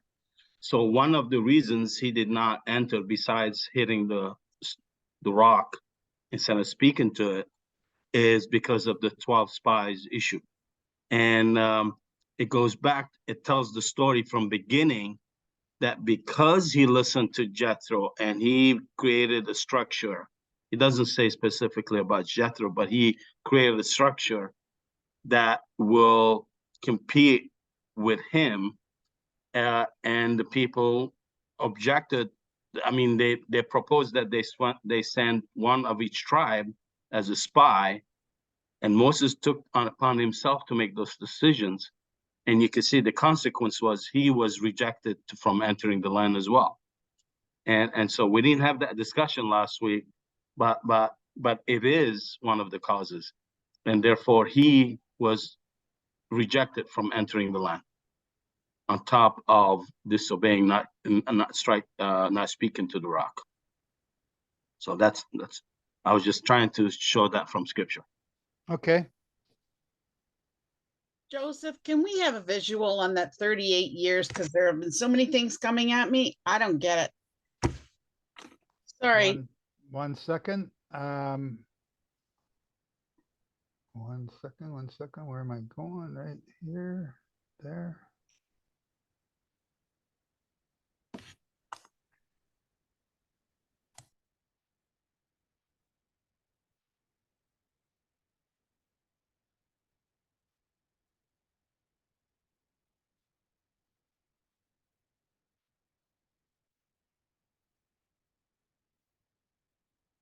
Randy, you want to go ahead while I'm bringing this up?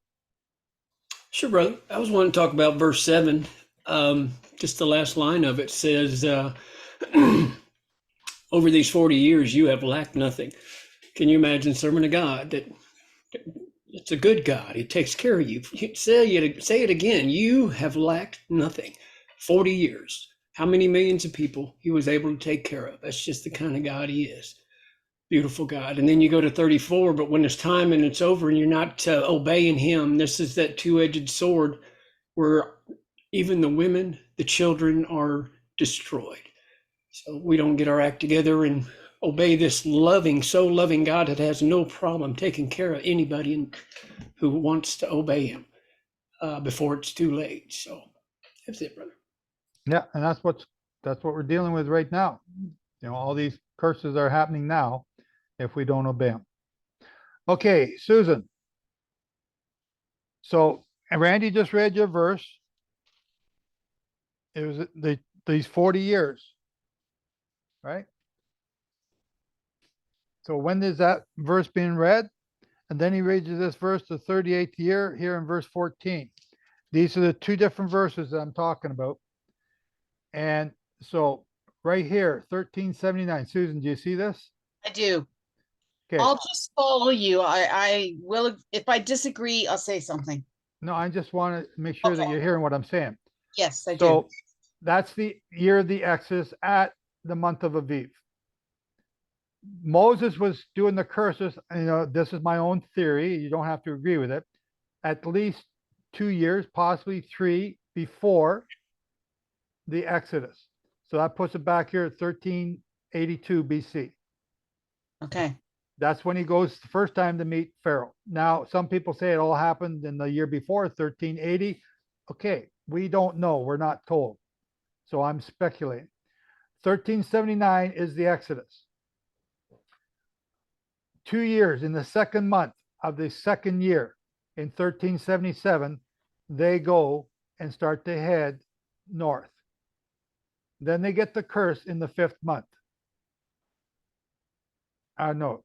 So that's 1379, 1378. My apologies. The second year month of 1378. Then they get the curse, and it starts at Aviv in 1377. Then that's where you count the 40 years, and that'll bring you to the year that 40 years is over in 1338, and they cross into the Jordan before Passover in 1337. Okay, is that helping you? So right now Moses is writing this in the 40th year, either 1338, and I'm arguing that he's actually saying it. I think 1339. Have I got the note there? 1339. Moses died right here, 1339. So it was 2 years before they crossed over the Jordan. So that's my argument. That's my position. That's what that yellow line represents in 1339, the year that Moses died. So what we're reading here is actually in 1339 or maybe 1340. Okay. That's what I'm trying to point out. Okay. So if he's 120 at that point, he wasn't 120 when he was at 80 at the burning bush. He was 80 some years later. Is that correct? Well, 40 years before that would be the burning bush, right? No. 120 plus minus 40 is 80. If at 1340 you take from 49 years, it's 2 years. It's 47 years before that is the burning bush. Say it again, Paul. From 1340 to 1386 is 47 years for the burning bush. Now, if Moses was 80 at the burning bush and he died when he was 120, then he would have died 7 years before that, 1340. He would have died somewhere about the 1345, somewhere there. You're counting the burning bush as 1386. Yep, which is a Jubilee year. Okay, so I have 1419 as the year of Moses' birth. 1419 plus 40 gives you 13, what's that? 1389. No, 79. 79. So he was 80 at the Exodus. And then 40 after that puts you 2 years before. That's correct. Okay. So that works. But I didn't go back to when he was born. So yes. Okay, but the year that he's born is based on the Exodus, I believe. So, that I could be wrong on some of these dates for around Moses. Well, you're saying that, but you've got to then go back to Abraham's 400 and then 430 count, which brings you. Yeah, to the Exodus, according to Abraham, is accurate.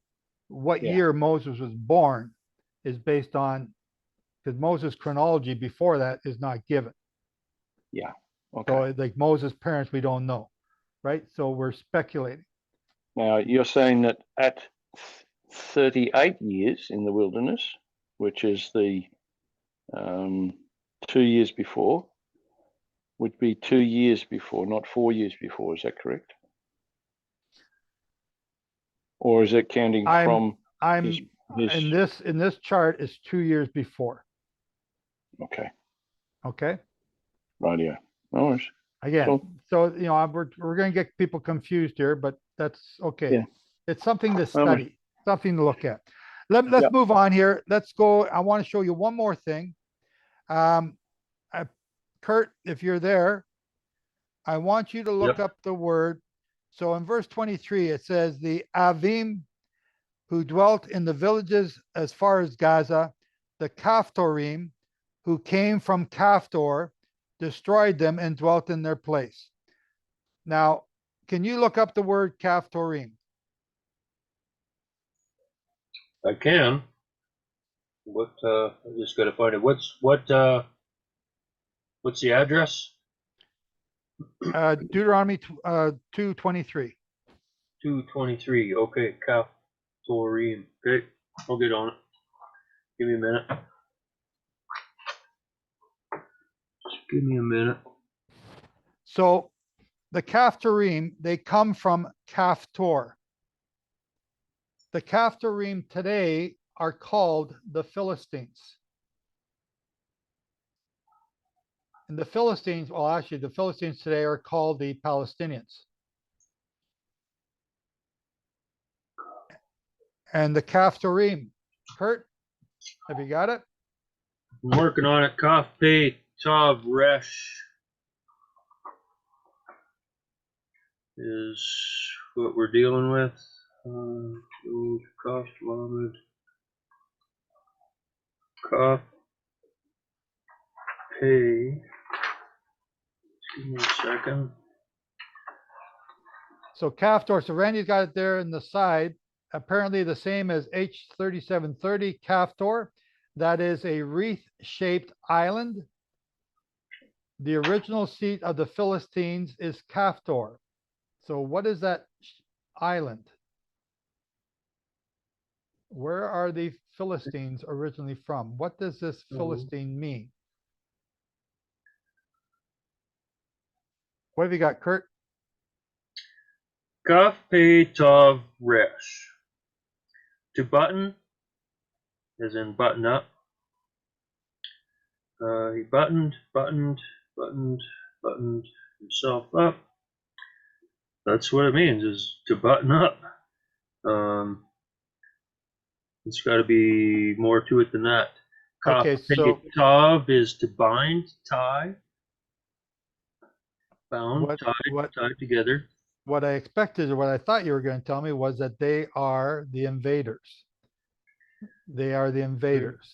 I don't have anything to support that. Sorry. Okay. Well, then I don't know where I'm getting it from, but Kaphtor is the people or the invaders who invaded the land. They are not the original inhabitants of the land. They invaded the land. They are from Cyprus. Cyprus is the Kaphtor that is talking about. Again, I don't have anything to back that up. That's just coming off the top of my head where I got my information from. I don't know right now. Kafta, Kaf Pei Tav Hey is a dumpling. Knot, tie, block of wood. Kaf Pei Tav is a block of wood, lump of dough, block of wood. Okay, you did not dig further. You're not helping me, Kurt. Sorry, there's only like 4 words involved here too. Like it's not like there's a schwack of them. Okay. So the scripture would back up what you're saying, Joe. The Kaphtorians destroyed them and dwelt in their stead. They invaded their land and left them. I mean, stayed there. Is that what you're saying? They were invaders. Well, the Kaphtorians invaded Gaza. That's what we're reading here in Deuteronomy. So they came to Gaza, they invaded that land and just took it over. These are the Gaza or the Philistines. These are the same ones that David dealt with that we're dealing with today. So it's the same problem. Okay, I'll just leave it like that. Let's move on to Nehemiah. Nehemiah 8 through 10. We're going to start in chapter 8. Just a minute, Joe. Yes, sir, Brian. I was going to add something before we move on in Deuteronomy. In verse 8, when it says, up middle of the text, it says the road plain and wait. Well, let me just read verse 8. And when we passed beyond our brethren, the descendants of Esau, who dwell in Seir, away from the road of the plain, away from Eliath and Ezion Geber, we turned away and passed by way of the wilderness of Moab. You don't see it in the English text, but in the Hebrew scrolls of the Torah, there's a gap deliberately inserted between Eliath and Eliath and Ezion Geber. Right there's a gap, and then it's the gap. After the gap, it's we turned and passed by way of the wilderness of Moab. So it's almost like we turned our back and turned away from the descendants of Esau because of the way they treated them. But it's almost like a physical insertion in the Torah scroll to show and to emphasize that the people had to turn away in order to continue to follow Yehovah. They needed to turn away from the descendants of Esau and make a physical separation. What that's speaking to me today is what we need to do is when we have Esau's in our life, we need to make a separation, turn away from them and move on. And those, if we know of things that may draw us away or turn us away from Yehovah, we need to make that concerted effort to make that change and to move away from the descendants of Esau and those things that we call Esau in our lives. So, like I say, you're not going to see an English text because it's not written Hebrew, but in Hebrew scroll, there's a gap that's written there or inserted into that text as almost like an inserted separation as a demonstration to the reader, which we don't have those scrolls before us to read now, but that's it. That's all I got. Okay, very good. Oh, we got more hands up here. Sarkis, go ahead. Okay, concerning the invaders, the word you were using about, there's a book called Sisera's Secret by Adam Zertal. And when we were there in 2016, who was the head of the tour guy?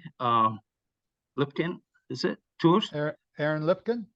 Yeah, his friend, who was an archaeologist, Israeli archaeologist, he wrote 2 books, and we bought the books from him. A Nation is Born, when they discovered Joshua's altar. And then the other book is Sisera's Secret.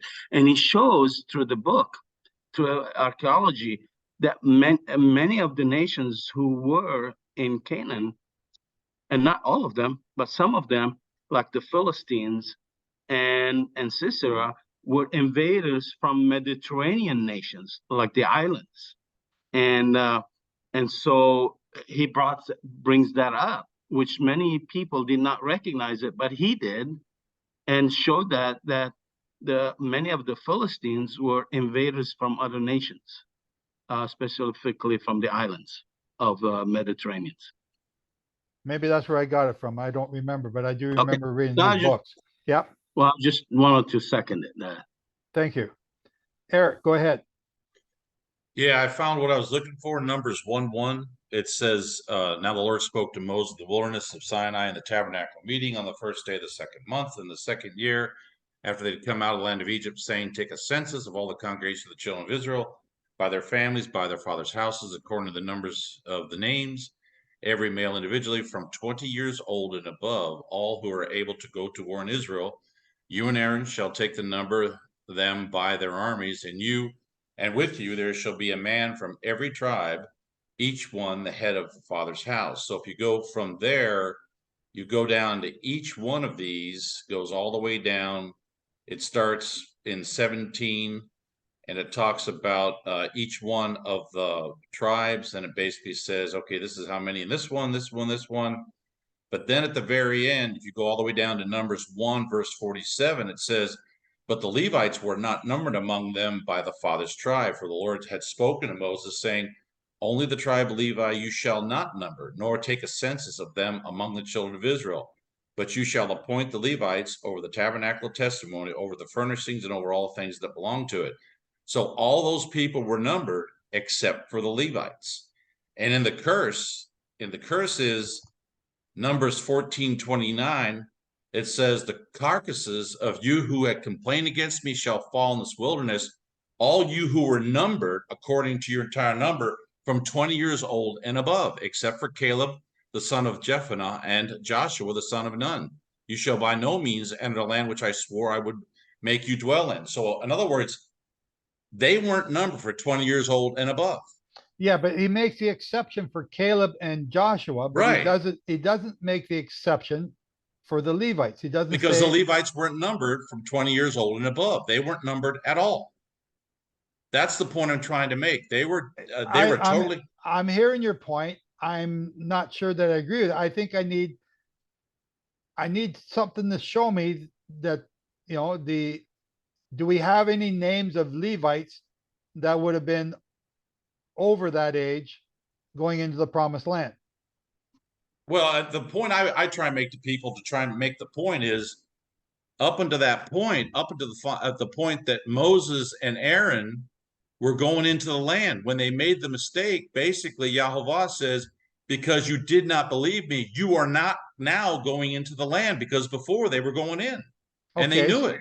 Okay, so do we have somebody that is over, what would it be? Over 40, that's a Levite going into the land by name? Do we have somebody that you can name that to prove your case? Like, I think one of them is Eleazar. Let me see if I can find him while you go on with the next subject. If I find him, I'll point it out to you. You just go on. So if you got Eleazar, if Eleazar was, if anyone was a priest, they have to be at least 30 years old to be a priest at the time that they're in the wilderness. If he's 30 years old and he's in the land, he goes in the land, you already know that the Levites were accepted. Okay, so Eleazar would have been Aaron's son, not Moses, but Aaron's son. Right. Okay, so yeah, if you can prove that. So we got Jodab and Nabob, they were his sons, but they were being killed. They got burned around up. Fire. Right. So then the Eleazar becomes next. Do you have Eleazar in the book of Joshua serving, or his name coming up, or somebody that, if you can find somebody's name like that, then I'll concede the point to you. Okay. But I'm not yet ready to concede it, but you have a maybe. Well, what about, I got in defense of Eric's point, what about at the sin of the golden calf? Weren't the Levites the ones that stood by Moses? And for because they stood by Moses, they were given the authority to serve in the tabernacle. That's when that came, right? And because of that, then they were exempt from being under the curse later on that the rest of the nation would have been under.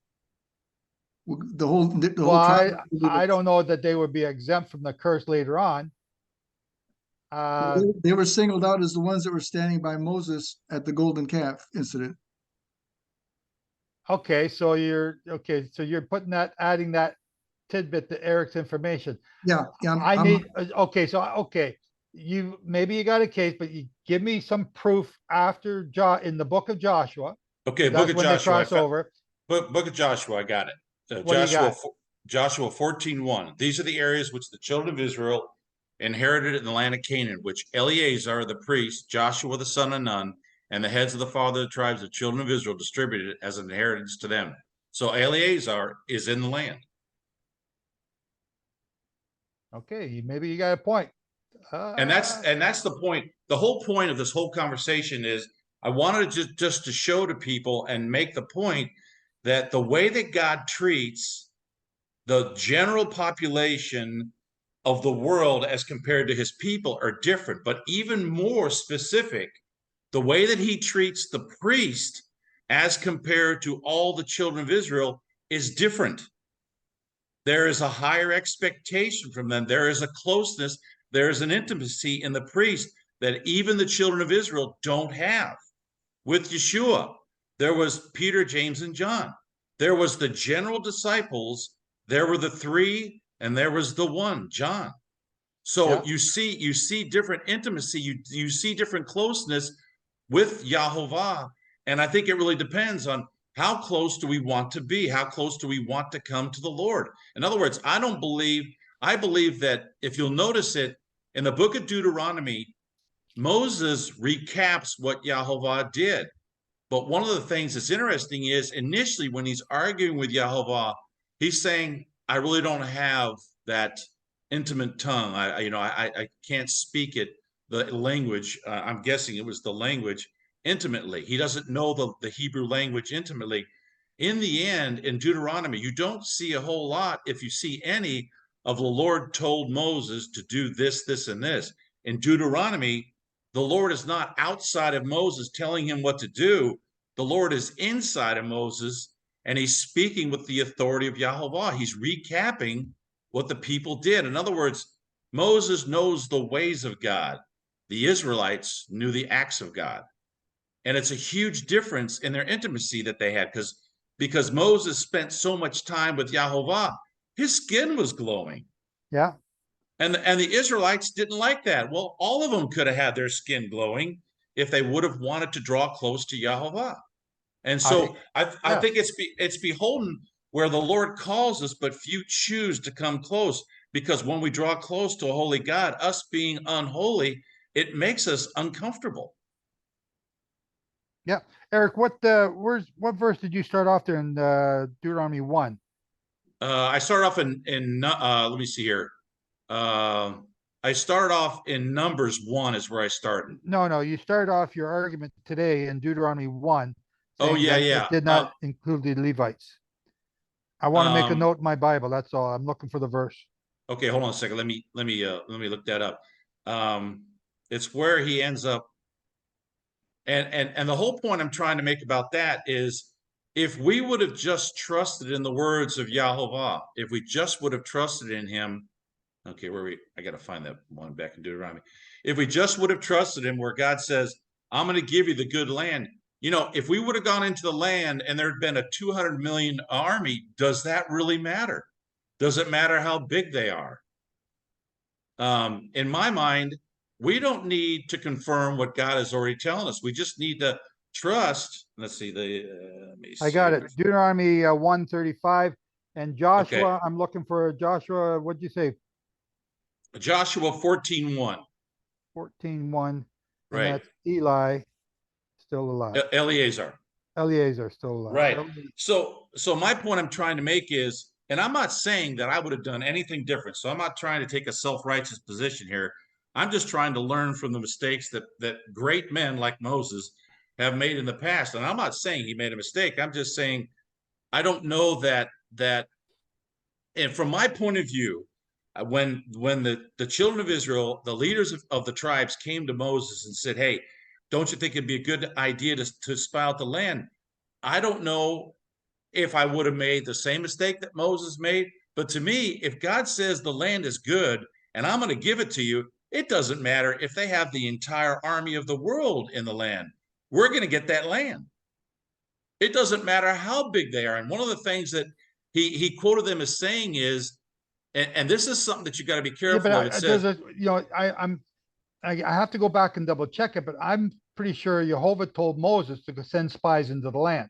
No, he gave them the names of the people to send spies to the land. In other words, Yahovah chose the names of the people that went in there. And the reason why he did that is because he knew that Caleb and Joshua would come back with a good report. And I think he was testing them to see, are you going to believe the 10 or are you going to believe the 2? He already knew what was going to happen. So God was gracious enough to give at least 2 witnesses that spoke the truth, because basically it was not God's idea to spy out the land. He doesn't need to spy out the land. He doesn't need man to confirm the land is good. He doesn't need men to confirm that he can give them the land. He doesn't need, unless he comes down and says, give me your advice or give me your viewpoint. And very few people does God do that with, except for maybe Abraham. Shall we hide from Abraham what we're going to do to Sodom and Gomorrah, and he allowed Abraham and Moses to intercede for the people. But it's at his invitation, not us offering our opinion. And so when he sits there and says, it seemed right to me, I don't know that's necessarily a good thing, because what ended up happening is a lot of the events that happened on the 9th of Av, this is mentioned as one of the events that happened on the 9th of Av. 9th of Av is not a good day. A lot of bad things happen on the 9th of Av. Yeah, but it's going to be turned into a joy. It's also No, I agree. But Joseph was also sold into slavery, if I remember correctly. It takes a bit of research on the 9th of Av, but I'm not sure about that. But yes, right. But so, one of the things that kind of bothers me is when they come out of the land. One of the things they said is, we feel as though we're like grasshoppers unto them, and in their eyes we are grasshoppers. Well, how in the heck does anyone know what they're thinking about the children of Israel? Because when you go 38 years later, but which we're about ready to do is enter the land, what does Rahab say? Your God, she's remembering 40 years later that your God has put the fear of everyone in this land because of what he's done. So they remember an entire generation later what God had done. And Rahab tells that to the 2 spies that are coming to Jericho. Yeah. And so it's like you're getting it from a point of view of God's own children saying, well, we were like grasshopper in their eyes. And it's like, how do they know that? They don't know that. And so if I'm trying to give a bad report, what am I going to do? I'm going to embellish it. And it's like God immediately took those 10 and they were gone because of their lack of faith in what God had said. I don't want someone today, I don't want any of us today to make the same mistakes they made back then. But does the 10 that are gone, do they not represent the 10 northern tribes that would later be gone, and the 2 southern tribes represented by Caleb and Joshua that remain with Jehovah? Oh yeah, absolutely. You can tie could this that not in. be a prophetic thing that Jehovah was doing? See, because Right. the verse that comes to mind is Jehovah told Moses to send out 10 spies, and I think you're dismissing it, saying that this wasn't God's idea. I got to go back and I'll find the verse for you. I'll find the verse for you. In other words, I'll show you where the verse says. It says that the leaders came to Moses, and Moses should have put a squash on it right there. But God did tell Moses who to send into the land. He gave them the names of the people to send out. But the spying out of the land was not God's idea. It was the leaders that came to Moses, and Moses agreed to it. Moses should have squelched it. Right there. I thought it was Jehovah that told Moses. That's the scripture. He did. Jehovah told Moses what the names of the people are to go in from each one of the tribes. Yeah. He didn't tell them to spy out the land. Once Moses came to God and said, we're going to spy out the land, God goes, all right, we'll spy out the land. Well, I'm thinking that Jehovah set this up. Like same way as Jehovah set up Pharaoh to harden his heart. Jehovah set this up so that he could do his miracles, destroying the temples on both dates, and other things that are happening as an example for us to look at this date. Something great's going to happen on this date going forward in the future. It's going to turn around. It's going to be a day of joy. So I think, and I have to go back and check all the scriptures, but I'm thinking Jehovah set this up by saying, send out spies. And Moses said, okay. And then the people agreed to it. I think it started with Jehovah, but I'm not sure right now. Okay, Sarkis, go ahead. I'm going to disagree with you and agree with Eric on this one. Oh no! Why?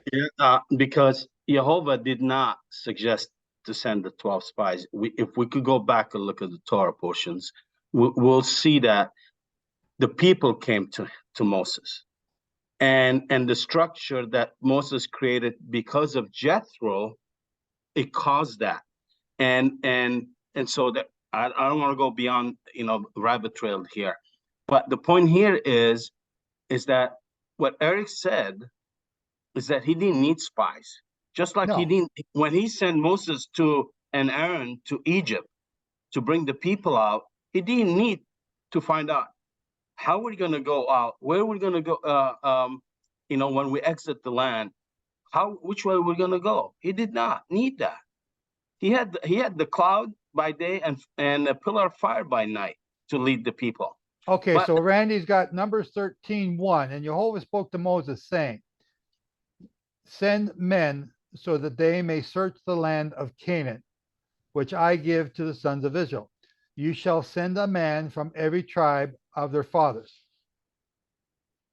Kurt's got the same verse there. Yeah. Yeah, let's look at the context, the whole thing, before and after, and look at the other books.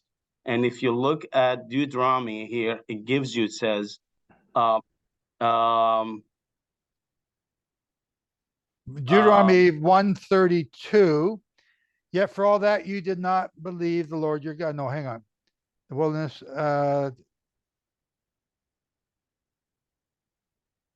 Okay. So here Moses says, just let's Verse 33, who went in the way before you to search out a place for you to pitch your tents, to show you the way that you should go in the fire by night and the cloud by day.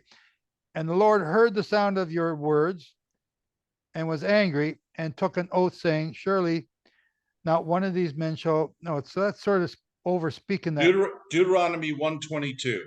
This is how it reads. And every one of 122. you, Deuteronomy 122, and every one of you came near to me and said, let us send men before us and let them search out the land for us and bring back word to us of the way by which we should go up and the cities into which we shall come. That's what started the whole thing right there. Okay. Yeah, but before that, you go to 11, okay, 10 to from verse 10 and down, and he establishes the structure of the tribal leaders all the way to the group of, captains of 10 and judges and all that. So one of the things. Well, you're in Numbers. You're in Numbers, Sarkis, are you? Yes. Okay, Numbers. Okay. No, I'm in Deuteronomy chapter 1. Deuteronomy chapter 1. Yes. So if you look at that, he established the structure. He tells us what he did because, verse 9, and I spake unto you at that time, saying, I am not able to bear you by myself alone. The Lord your God has multiplied you, and behold, you are this day as the stars of heaven for multitude. The Lord God of your fathers makes you 1,000 times so many more as you are, and bless you as he hath promised you. How can I myself alone bear you, your cumbrance and your burdens and your strife? Take you wise men and understanding, and known among your tribes, and I will make them rulers over you. And ye answered me and said, the thing which God has spoken is good for us to do. So I took the chief of tribes, wise men and known, and made them heads of your house, heads over you, captains over 1,000, captains over hundreds, and captains over hundreds, captains over 50s, and captains over 10s, and officers among your tribes. And I charged your judges at that time, saying, hear the causes between your brethren, and judge righteously between every man and his brother and stranger that is with him. You shall not respect person in judgment. And goes on, and command you at time all the things which you should do. And when we departed from Horeb, well, what happened at Horeb? Jethro came and told him, because he was judging by himself all day long, and told him he needs to create a structure. And so he never says, God told me that. The people said, God told you that. And so the point here is that there's a pattern of those people. They're going to ask for 12 tribes, 12 spies. God never intended that. Jehovah never intended that. And so what I see here is Jehovah allows it. He allows them to be tested because now they're creating another structure. To me, when Jethro gave that advice to Moses, it's like from the tree of knowledge and good and evil. He basically said, let's separate the tree of life and separate tree of knowledge and good and evil. And basically, he put the poison there to create a new structure among the people that would resist Moses. And they did that all the way until he died. And we could see that pattern of resisting authority and fighting Moses. Who do you think you are? I mean, that's what Korah rebellion came in. That's what, the golden calf altar came in. You could see the whole pattern is resisting God, rebelling. And if you look at Deuteronomy 123, the thing that catches my attention is it says the plan pleased me well. Now, Moses is not as he's probably the most mature believer among all of them, but he's still young in his walk. And the minute he says this, the minute it says there's a way that seems right to man, but it leads to death. At this point, when it doesn't say that it pleased Jehovah well, it says it pleased me well. And then he says, so I took 12 of your men, one from each tribe, and God gave him this information. If you read it, it says, and the Lord spoke to Moses saying, and basically, I believe that Jehovah, had he not chosen Joshua and Caleb, maybe all 12 of them would have come back with a bad report. But I think the Lord had mercy and grace with this group, saying, hey, you guys are relatively new. You don't really understand who I am. I don't need to check out the land. I created that land. I don't need you guys. It doesn't matter who's in the land. I'm going to take them out. It doesn't matter how big they are or how big an army they are. They're gone. Because if I'm going to give you the land, it doesn't matter who's there. It doesn't matter. And every single one of their problems they had, oh, they'll attack our children. So what does he do? Only the children go in. Oh, they have high walls. What does he do? One of the first things he does is he pushes down the walls. So every single concern, every single fear they had, he addressed them either at the point of the curse or 30 or 40 years later when they enter the land. So he addresses all their fears. So that's what I'm trying to say. This doesn't read like, and it pleased Jehovah well, because these men end up dying. And I'm sure Jehovah wasn't trying to set these men up to die, but they may have been the same men that came to Moses saying, hey, we really need to check out the land because their lack of faith of what God is and who he is. They didn't understand that if he says, I'm going to give you the land, you're going to get the land. If I say it's good, it's good. You don't have to question me. Okay. I think we beat that one up pretty good. And you see the consequences in verse 26 of Deuteronomy 126. Notwithstanding, you would not go up, but rebel against the Lord commandment of your God. And the consequence is Moses is not going to go. Let me see. I'm sorry. Verse 37, I'm sorry. Also, the Lord was angry with me for your sakes, saying thou also will not go into hither. So Moses got the consequences from that. And I think we need to pay attention to that, is even Moses, when he spoke, because he represented Jehovah didn't want to discredit him. He allowed the 12 spies to happen, but at the same time, there were consequences. No, let me separate. Okay, hang on. Sorry, we got to get going here. It's already 4 o'clock. We got still a lot more reading for the Torah portions. I think you guys have made a really strong case, and I'm swaying to your side. That's my vote, but we got to get going. Okay. And let me finish it with one note. The 12 spies should be a warning for us, because at the end times, when the times are coming, the two witnesses, it's going to show a pattern of 10 false prophets. I don't know. That's my interpretation. It's telling us that what the two spies are, two witnesses saying, they will be opposite. So we need to pay attention to that pattern. That we're going to see people from among us going against the two witnesses, who are reputable, who well-known among the believers, the brethren, that will go against the two witnesses, because those two witnesses entered the land. Caleb and Joshua.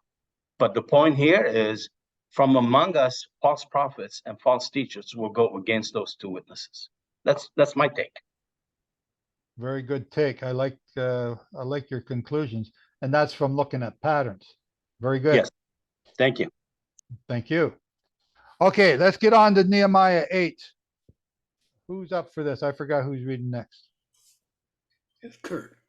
And we learned Kurt. last week it's Nehemiah, according to Stuart. Okay, Nehemiah. Okay, Nehemiah 8. And all the people gathered themselves together as one man into the street that was before the water gate. And they spake unto Ezra the scribe to bring the book of the law of Moses, which Jehovah had commanded to Israel. And Ezra the priest brought the law before the congregation, both of men and women, and all that could hear with understanding, upon the first day of the 7th month. And he read therein before the street that was before the water gate, from the morning until midday, before the men and the women, and those that could understand, and the ears of all the people were attentive unto the book of the law. And Ezra the scribe stood upon a pulpit of wood, which they had made for the purpose, and beside him stood Mattithiah, and Shema, and Ananiah,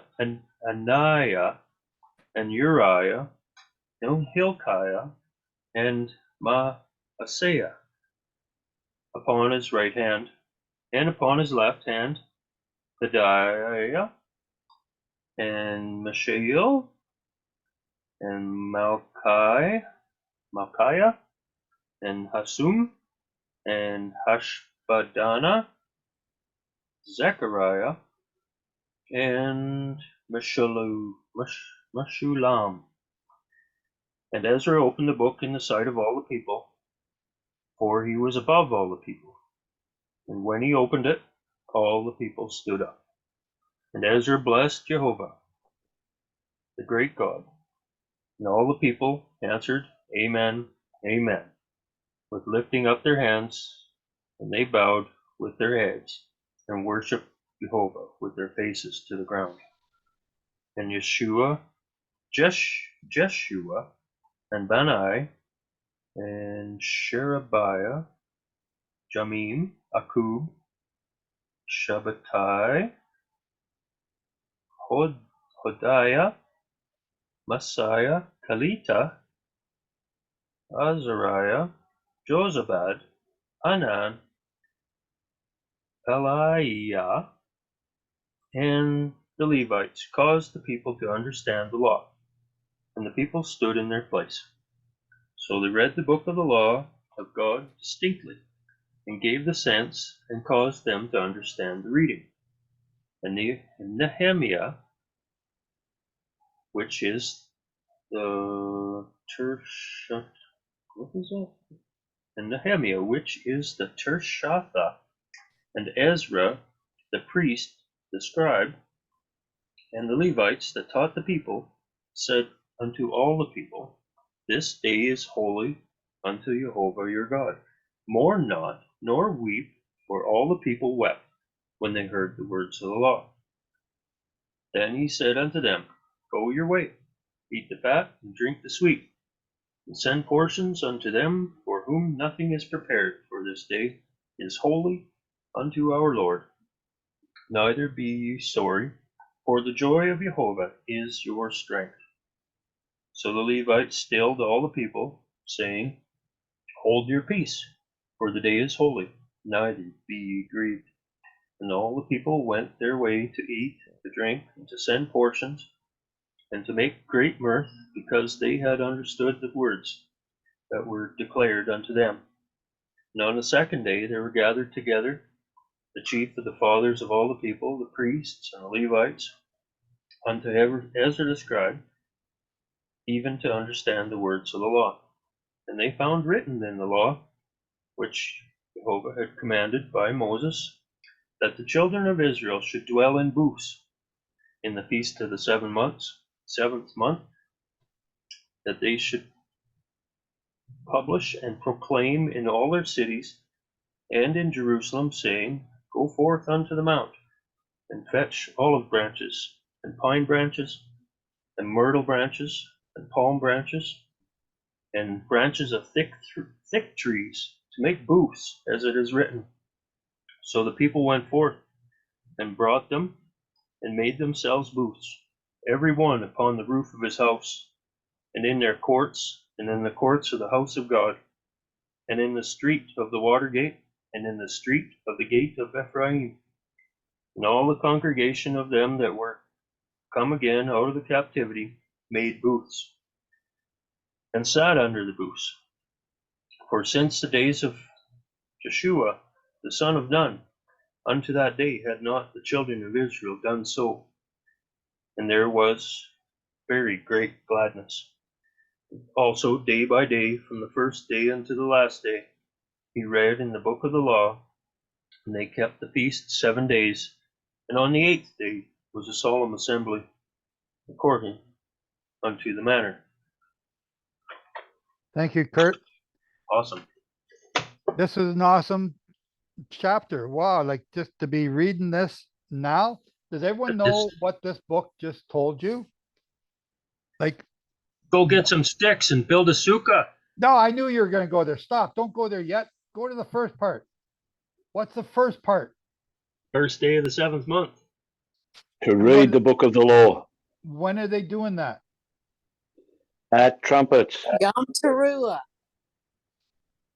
It's in a sabbatical year. This is one of the proofs that a sabbatical year is taking place when they did this. When you do the research and do the history, this is the year of, it's one of our proofs, one of the first proofs we got, and it's for, hang on, I just lost it, sorry.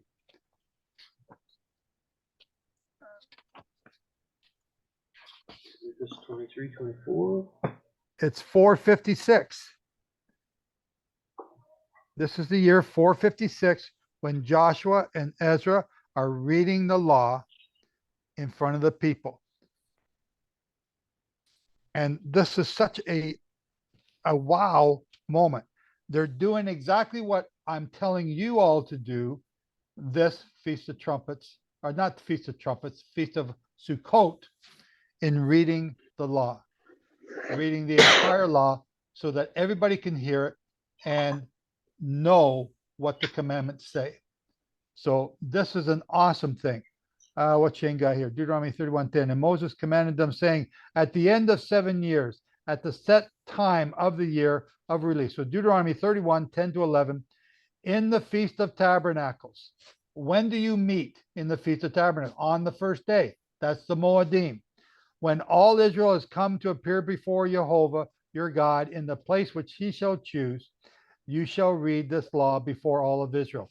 So the place where I go to read it in Israel, every, I've done it 2009, 2016, and now 2023, is at the Watergate. Verse 3. Then he read from it in the open square that was in front of the Watergate from morning until midday. So we don't know where the Watergate is now.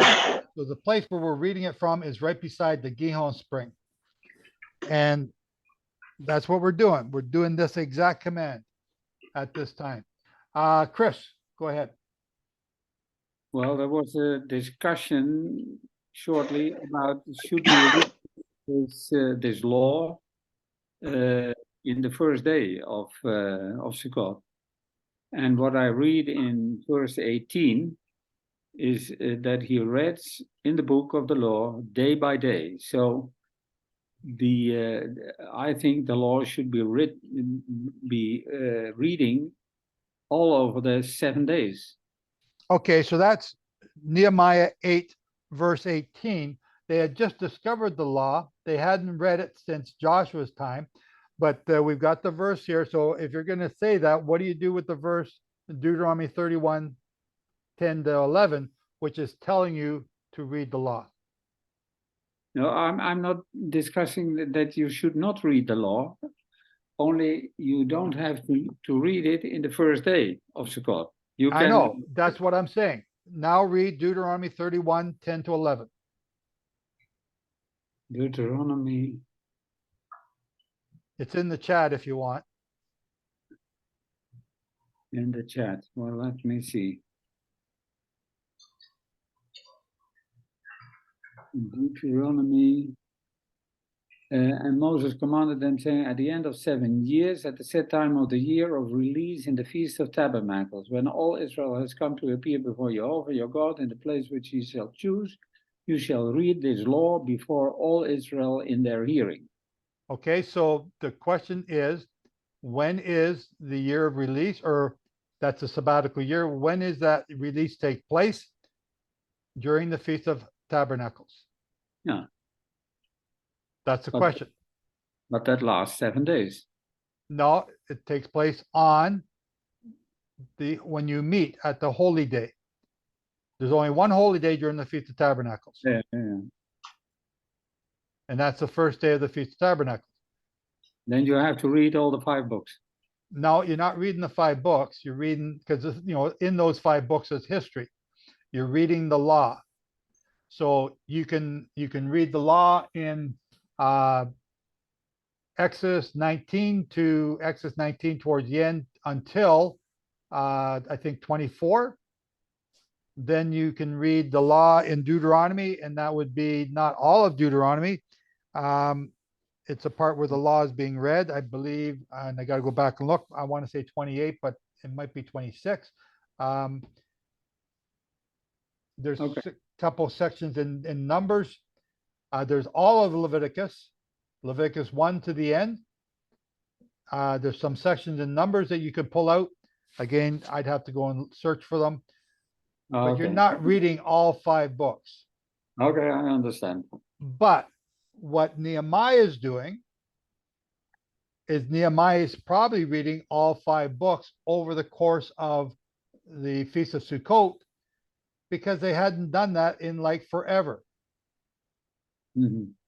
Okay. So we take into consideration Deuteronomy 31. You're to read the law at the appointed time during the Feast of Sukkot at the year of release. That's this Sukkot, and that to me is saying the first day. What Nehemiah is doing, they did that on the first day. Everyone was weeping. He's telling them, you're commanded to be joyful at this time. Stop crying. Be happy. So everyone becomes happy. But they read the whole thing during the entire Sukkot because nobody had the Torah scrolls then. So they read the whole law during those 5 days, or during those 7 days. Okay. There's no scripture. There's no scripture. I'm not sure where it is, but it says they're reading day by day. That's what we just read here, verse 18. Also day by day from the first day until the last day. So that's what they did. But Deuteronomy doesn't say day by day. It says to read it at the appointed time during Sukkot in the year of release. So there's only one appointed day. That's the Feast of Well, it says the appointed time. Wouldn't that be the whole Feast of Sukkot? Well, the appointed Moedim. A That'd be all Moedim. 7 days? No, the Moedim is the first day of Sukkot. I thought a Moedim before for every day of the Moed. No, it's an appointed time. It's a holy day.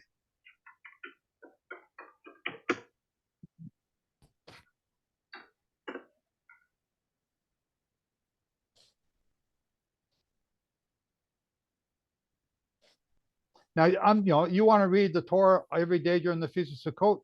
Go ahead, do it. Knock yourselves out. We can read parts of it and make it a little easier. Well, you can, but it's good. We're talking here today. Every Sabbath, we talk for 4 to 5 to 6 hours. It will take you 3.5 to 4.5 hours to read those sections that are just the law. I know that because I've done it twice. That's how long it took us both times. But one person reading it, it may be a little more time consuming. I mean, my voice would give out. I guess I could do it in my head. Well, we have different people take a turn reading 1 or 2 chapters at a time. And I remember last time people were vying to read a certain chapter. I want to read that chapter. Can I have that chapter? And yeah, so then once they read, I go, oh, now that's why they want it. That's the one I wanted to read. I forget what chapter that was, but even if one person was to read it, it would still only take you 3 to 4 to 5 hours. You know, even when you had a couple potty breaks, doesn't take you that long. It's not that big a book to do. People look at it and think, oh no, I can't read the whole Bible because it's so big. No, it doesn't take you that long to do. So, okay, Kurt, you wanted to say something about branches. Branches. Sukkah. Yeah, that's what it says. Simply build a sukkah. I bet $1,000 you're going to jump on that. Well, we haven't talked about it. We have this year. Not this year. Not so Okay. much, right? We focused on it in previous years. Look at my hair. In previous years, we have spent much time on this. So if you hadn't heard those rants before, this is the cause for it, right? It specifically says to build a sukkah. Didn't say go out and hire a hotel. It says get some sticks, a couple different kinds, some big ones, some skinny ones, some leafy ones, and build yourself a hut, a sukkah, like the word means. Research the word sukkah, and it tells you. You just have to do some kind of word math, and you can see how it's built. Okay. We're supposed to do this.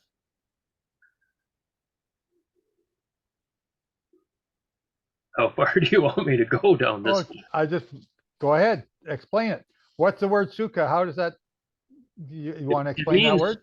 It means entwined boughs, twisted, entwined boughs. I don't have it all in front of me, but you take these sticks and twist them together, twist the flexible part of the stick together, and you bend it around and stick it in the ground, and then you do another one and you tie them together so that you get this sort of structure that might look like a skeleton of a dome, say, would be one way to do it. There's more than one way to build a sukkah. There's no engineering plans here. There's no blueprints. It just says take some sticks and build yourself overhead protection, and it's protection from animals. If you do it half decent, you'll be able to keep the average animal out that's kind of sniffing around, and you'll be safe in there. And safe from the dew. And I'm not sure where this tradition of having a hole in the roof comes from, so you can see the stars. Where does that come from? That's an interesting thing there. It's like we're supposed to see something that's going to happen in the sky. Well, what I see there is because it's like the goat's hair tent. You would see in the daytime in a goat's hair tent, it would be pretty dark, but you'd see all these little pinpoints of light where it just wasn't quite thick enough. And that would be the same as your sukkah. And you would have these little holes that you can see some stars through that one, and maybe just black through a different one. But you're relying on Jehovah for protection. It's training for the second Exodus, to give you the skills that you need.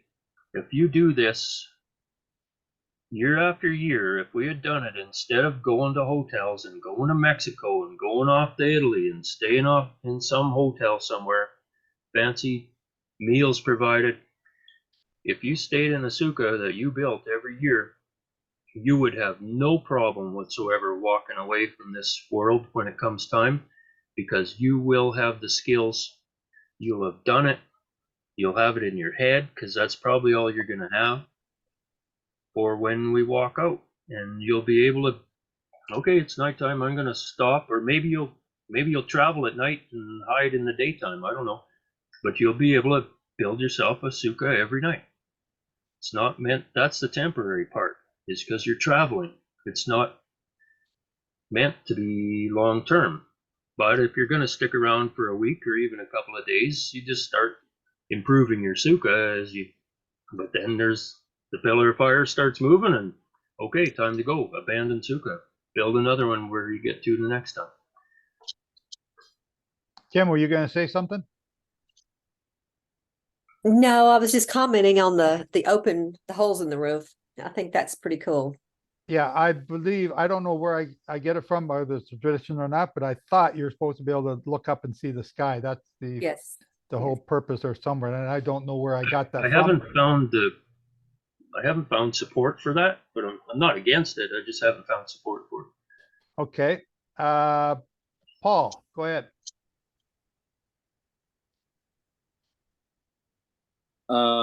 I know it says that you're supposed to build a sukkah and whatnot, but I know every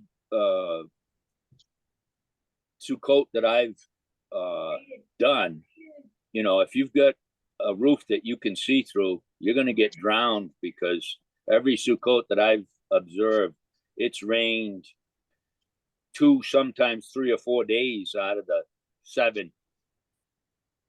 Yeah. And if you're supposed to sleep in it, you're going to get drenched. You have to be practical. You know, it's not say, oh, you got to leave a hole in it, so when it does rain, you're kind of pooched, and you're gonna have a bad time after that. No, I don't think so. Like, be practical and logical, and if you think you need a tarp, put a tarp over it. I think I've kind of learned that the times that we were doing Sukkot, it rained every time we were doing it at the wrong time, because aren't the rains supposed to come after Sukkot? That's in the land of Israel. Other Right. parts of the world, it's hard to judge. But it seems to me like, since we've been doing this calendar, that we haven't had the rain. We haven't here anyway had the rain. I've done the tent. I've done the tent thing and froze my keister off where I was. I've also done the hotel thing. I've also done the sukkah thing where you sleep in the sukkah and you have an open sky. There's different situations, there's different places, and I'm not condemning. I'm just, you know what? I'm glad you're keeping Sukkot. Do it to the best of your ability. And but there's things to learn from all these different things. Sarkis.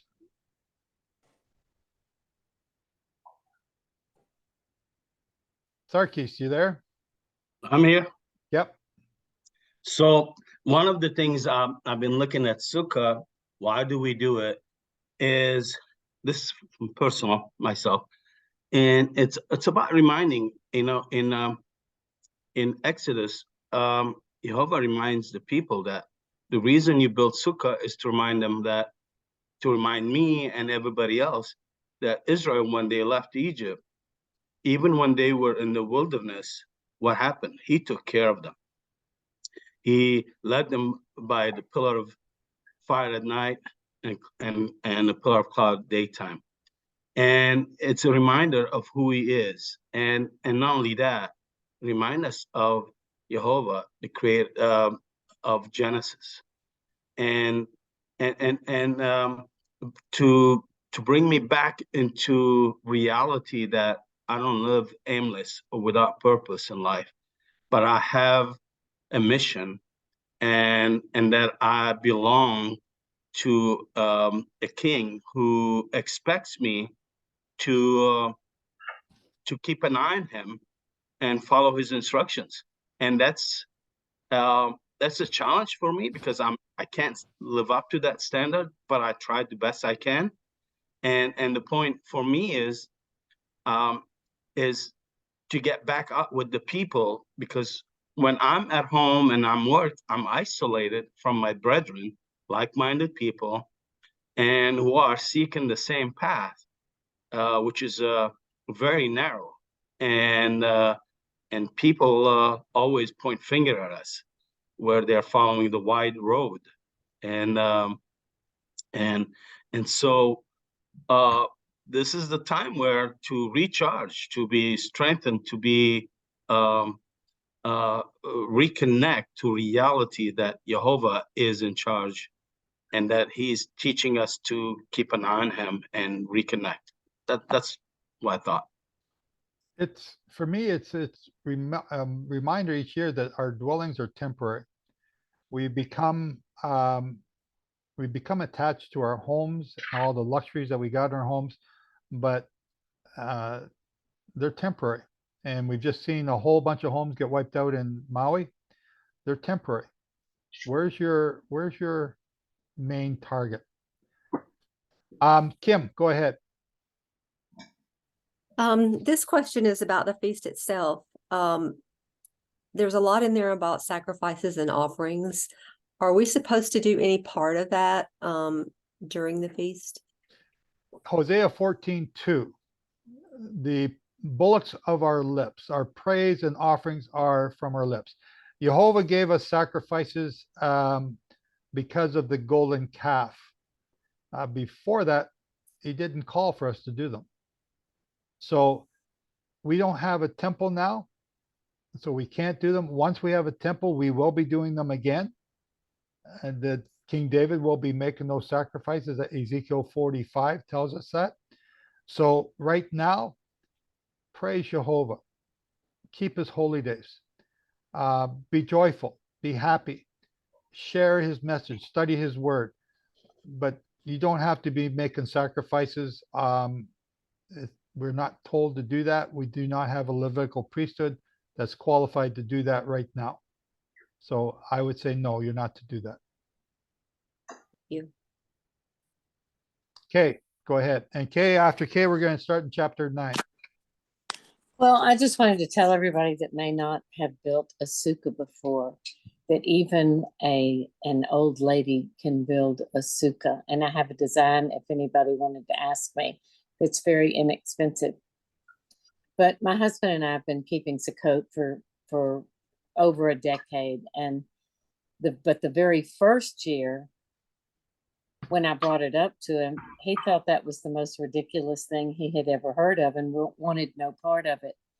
So I found a design, and my son went with me to Home Depot to get the wood. And I asked my husband how to put wood together, and he gave me a drill. I had some screws that I had bought with my son, and I put all the walls together. And by the time I thought I was going to die, it was so hot, and I was doing this in the sun. But by the time I completed all the walls, my husband thought he might become a widow, so he put the walls together for me. It was very difficult. Everyone thought I had lost my mind, could not understand. My family, my friends, my church friends, but I read God's word and wanted to obey it. The very next year, my Jewish brother-in-law, who is not a believer, and his brother, who is a Jewish man, and then my son-in-law, who is a Southern Baptist seminary professor, and my husband put the sukkah up for me, real excited, as I sat with my children and grandchildren in the pool on a warm day. And Jehovah showed me, look, you obeyed me last year when everyone persecuted you basically and mocked you. Now this year, I'm going to show you how I'm going to bring my people together, both Jew and non-Jew. And I want you to see what I'm showing you. And I just sat there and did nothing and watched it be done for me as a gift from Jehovah. Every year since then, I have had a gathering of ladies and gentlemen and children who help decorate it. I've had grandchildren that have cut down bamboo and made crosses and decorated the sukkah. I have had so many different things to name. Bobby has printed out scripture and matted it like a frame and put it on the inside of the sukkah so people can know what the feast is about. We have so many people that don't keep feast, don't keep Sabbath, don't know the word of God, that are a lot of church people. And they are so interested in the seeds that you can plant during Sukkot if you will just invite everybody over for lunch. Just say, you want to come have lunch in my sukkah? And this year, as we're speaking, and behind Joseph are his charts, we have the big, huge banner. And I'm going to put that up in my sukkah and try to point a few things out about Leviticus 26 and where we are now on the timeline and the Jubilee feast, what I'm able to teach out of that. And there's so many creative measures that you can share God's word with others. Even if they think you're crazy, they're still going to come and they want to play, decorate with fruit and the species, just anyway, I just wanted to share my little testimony about nobody listens, the majority of my decades, 35 years of leading Bible studies, nobody listens. The leadership always, brings me in for a meeting to check my doctrine. And actually this year, as I teach Torah, the leadership came to me and said, we're sorry, but you can no longer be a part of BSF International. And I got fired. And so this year you just got liberated. Well, and so I thought, well, I still can lead women's Bible studies. Well, for the first year in 35 or 40 years, most of the people, I had another girl, there's ladies in this Bible study that are going to be joining me, and in Cyrus's, and now most of our ladies, I don't even have to explain what Sukkot is anymore, or Sabbath. So it's just another gift from God. So build your sukkah, just obey and let God, oh my goodness, how he will bless your socks off. In 2020, when COVID was peaking, nobody could go anywhere. I just went and I slept in a lawn chair in the backyard. It was cool, very cool. But I got displayed the most beautiful meteor shower, and we're about to have one again here tonight. But if you just obey, every time you do that, Jehovah blesses you. Something happens that you can't explain, that's special just for you. It's like you're on a date night with Jehovah. So anyway, we got to get going here. As soon as I said Kate's the last one, sure enough, Eric and Mayor put their hands up. Go ahead, Eric. I was just going to point out real quick, in Amos 5:25, it says, "Did you offer me sacrifice and offerings in the wilderness 40 years, O house of Israel?" Now, this is talking about the literal 40 years, but I believe we're in the 40 years of Yovel right now, a 2,000-year period where we're not going to be offering up sacrifices at all until they start to rebuild that temple. And then in Acts 7:42, it pull this up. I had this up here. It says seven. Let's go up a little bit higher. It says 7:38, where they're given the history of Israel. It says, "This is he who was in the congregation in the wilderness with the angel who spoke to him on Mount Sinai." It's talking about Moses. "And with our fathers, the one who received the living oracles to give to us, whom our fathers would not obey, but rejected. And in their hearts they turned back to Egypt, saying to Aaron, 'Make us gods to go before us.' As for this Moses who's brought us out of the land of Egypt, we do not know what has become of him." And they made a calf in those days, offered sacrifices to the idol, and rejoiced in the works of their own hands. Then God turned and gave them up to worship the host of heaven, as it is written in the book of the prophets, "Did you offer me slaughter animals and sacrifices during the 40 years of the wilderness, O house of Israel?" So it's kind of interesting that this question keeps coming up, that God already knew prophetically in the book of Amos and the book of Acts that there would be a 40-year period. And this, for us, I believe it's the 40 years of Yovel, a 2,000-year period, where he already knew we weren't going to be offering up these slaughtered animals. But it doesn't mean that he's not going to rebuild the temple and start the sacrifices up again for the generations to come. So people always say, whenever you offer up or start these temple and you start these sacrifices, it's an affront to God. But it was God's idea to do these sacrifices. And he already knew his son was going to die. So I try and make the point, these sacrifices are not an affront to Yeshua. He already knew about them. He's the one that tells us to do them. The question is, what is he trying to teach us in these sacrifices? What spiritual truth is he trying to teach us in these physical sacrifices? That was it. Yep. Yep. Thank you, Mayor. All right, so a couple of points about the booths, sukkah as we know it. So it is the Strong's 5521. One of the definition is the thicket covered booth, rude or temporary shelter. Earlier, somebody was talking about having a lattice, or you can see the sky through it. That is one of the traditions. And what the rabbinic tradition there is that you should be able to see the Messiah coming. If Messiah is coming, you should be able to see through the roof. So again, some people, build a booth. We rent RV and we go park somewhere in some park and we enjoy with our friends and family. So that's what we do. Again, it is a temporary dwelling. So you want to sleep in a sleeping bag, that's fine. We do RV, which is a temporary dwelling. So, either way, as long as you're celebrating God's feast, I think that's what matters, because God says in Leviticus 23, 42 and 43, ye shall dwell in the booths 7 days.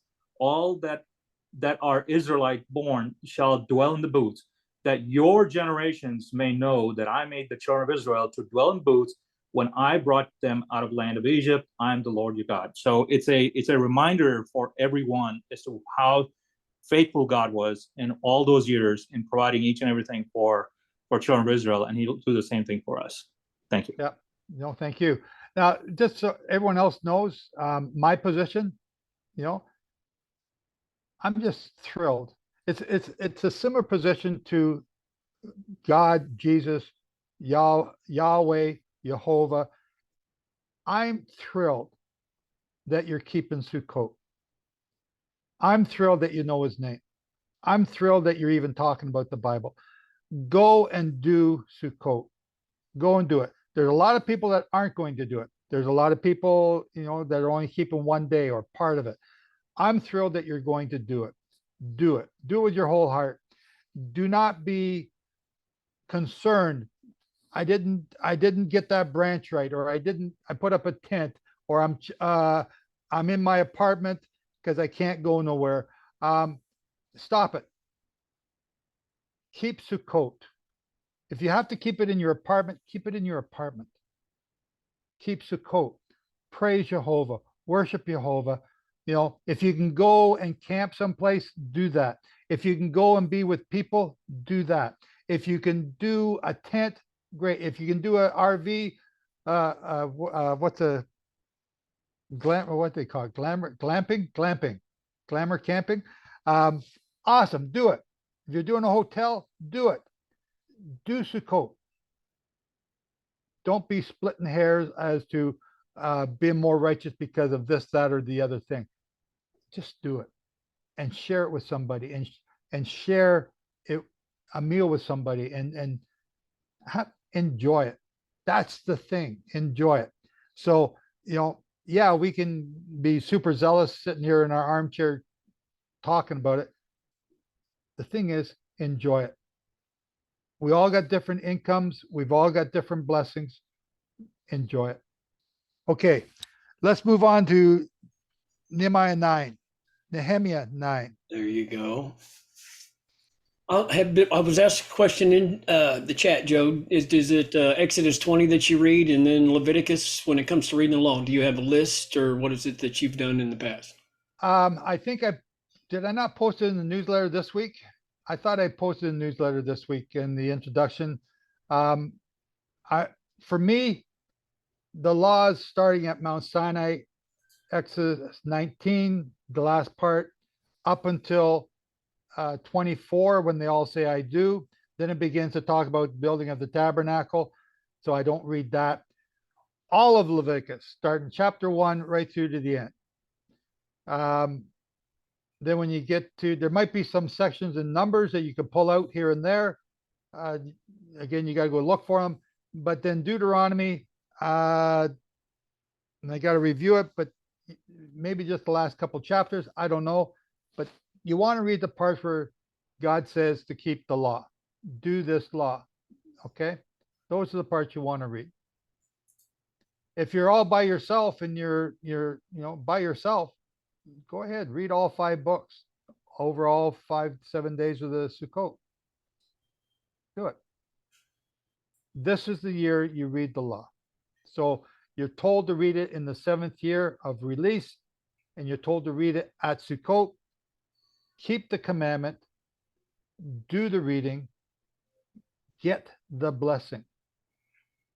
How is he going to bless you? Is he going to give you another brain that actually works? Awesome. Is he going to give you understanding for all these different things that you've been struggling with? Awesome. Do it, get the blessing. That's why, we want to get the blessing. We want to be blessed. We want to be receiving the good things in life. So obey. Do it. Don't be perfect, but strive to be perfect. Nehemiah 9. Thank you, brother. And in the 24th day of this month, the sons of Israel were gathered with fasting and with sackcloth and with earth upon them. And the seed of Israel separated themselves from all strangers and stood and confessed their sins and the sins of their fathers. And they stood up in their place and they read in the book of the law of Jehovah their God a 4th part of the day. And another 4th part, they confessed and worshiped Jehovah their God, and stood upon the chairs of the Levites, Jeshua and Benai, Kadmiel, Shebiana, Bani, Sherebiah, Bani, Chinanai, and cried with a loud voice to Jehovah their God. And the Levites, Jeshua and Kadmiel, Bani, Hashbiah, Sherebiah, Hodijah, Shebaniah, and Pethahiah said, stand up and bless Jehovah your God forever and ever, and blessed be your glorious name, which is exalted above all blessing and praise. You, even you, are Jehovah alone. You have made the heavens, heaven of the heavens with all your host, the earth and all the things on it, the seas and all in them, and you preserve them all. And the host of the heavens worships you.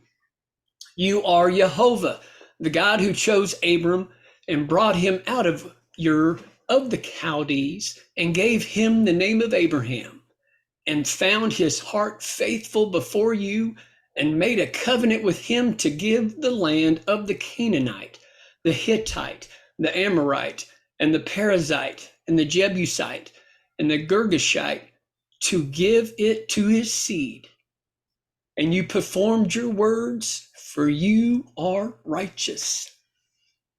And you saw the afflictions of our fathers in Egypt, and heard their cry by the Red Sea, and gave out signs and wonders upon Pharaoh and upon all his servants and upon all the people of his land.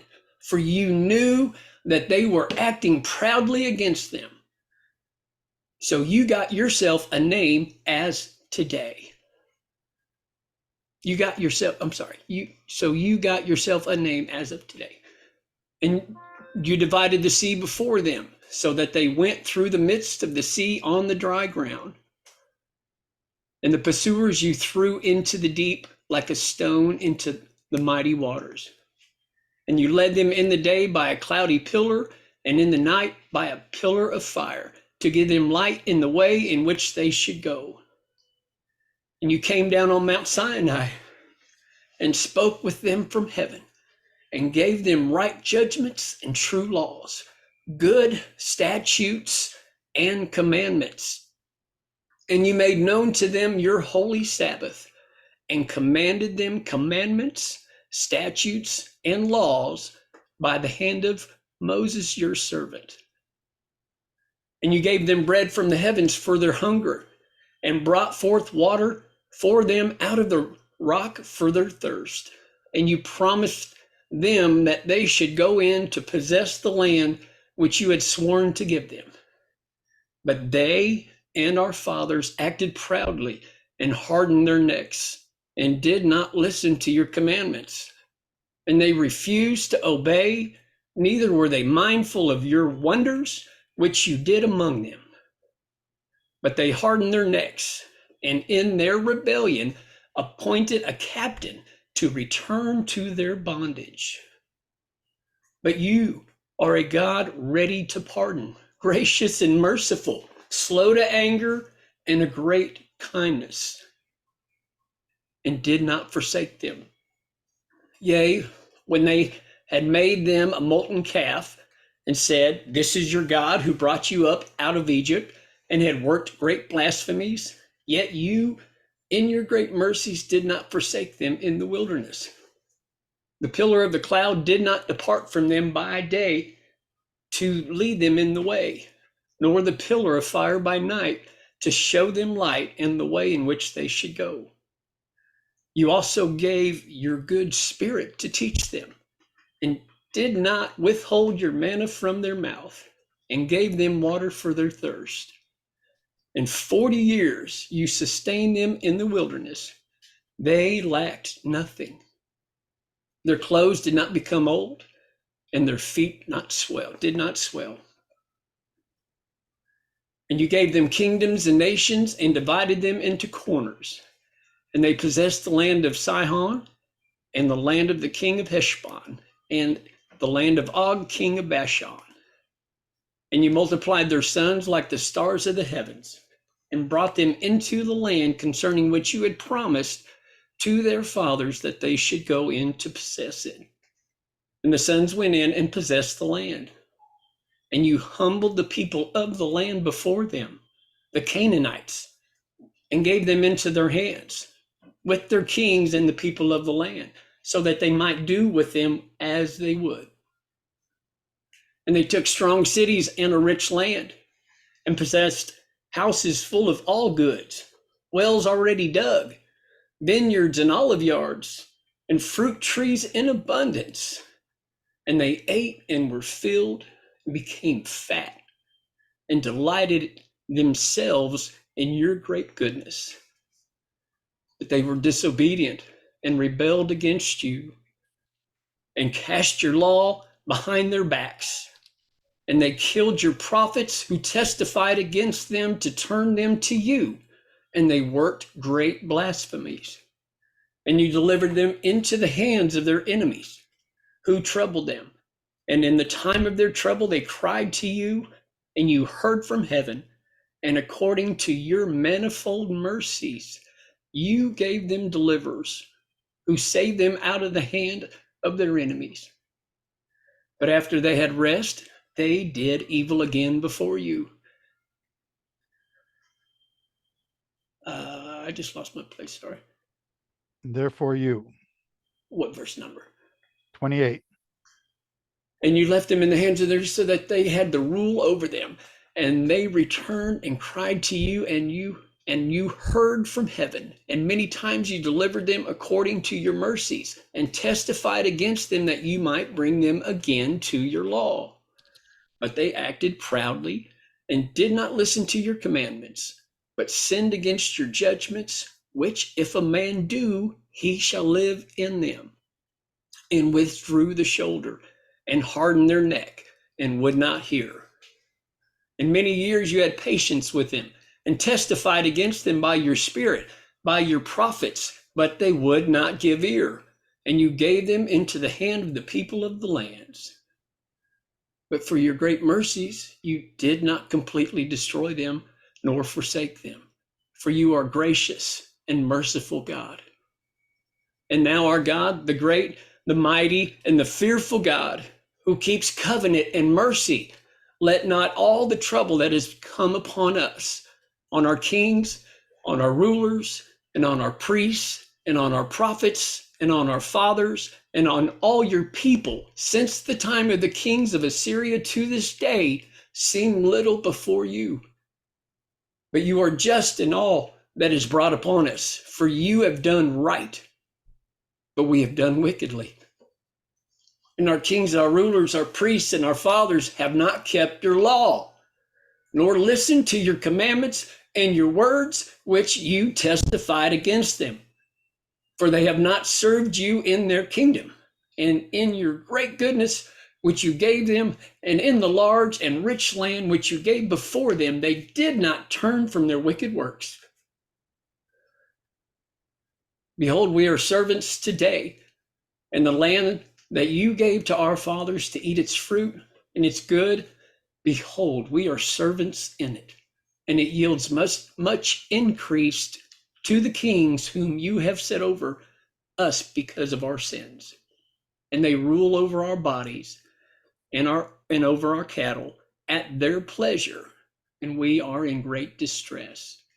And because of all this, we are cutting a sure covenant and write it, and our princes, Levites, and priests are sealing it. Man, that's almost like the opening prayer for each of the Torah readings this Sukkot. I think that was just awesome. Thanks, Randy. Shall we carry on and just do chapter 10 now?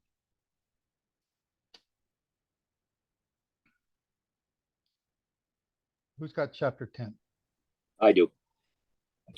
Paul. Okay, go ahead, Paul. Now those that sealed were Nehemiah the Tirshith, the son of Hakaliah, and Zedekiah, Sariah, Azariah, Jeremiah, Pashur, Ariah, Malchiah, Hattush, Shebaniah, Malush, Harim, Meremoth, Obadiah, Daniel, Ginnethon, Baruch, Meshulam, Abiah, Mayamin, Maaziah, Biggiah, Shemaiah. These were the priests, and the Levites, both Yeshua, the son of Azaniah, Benui, of the sons of Henadad, Kadmiel, and their brethren, Shebaniah, Hodiah, Kelata, Pelaiah, Hanan, Mikha, Rehob, Hashabiah, Zakur, Sherebiah, Shebaniah, Hodiah, Bani, Beninu, the chief of the people, Parosh, Pahath, Moab, Elam, Zatu, Bani, Buni, Asgad, Bebai, Adoniah, Bigviah, Aden, Ater, Hizkiah, Ezer, Hodiah, Hashum,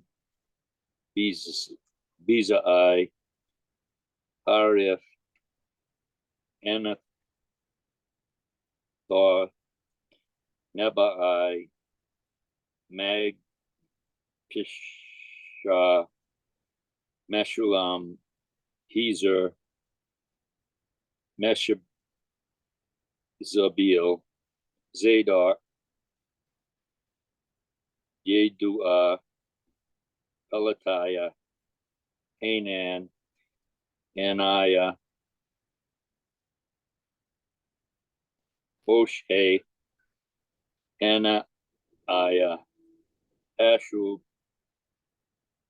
Hash, Hel, Shobek, Rehum, Hash, Habna, Mash, Aya, and Ahiah, Hanan, Anan, Malush, Harim, Baanah, and the rest of the people, the priests, the Levites, the porters, the singers, the Nethinim, and all they that had separated themselves from the people of the lands unto the law of Elohim, their wives, their sons, and their daughters, everyone having knowledge and having understanding.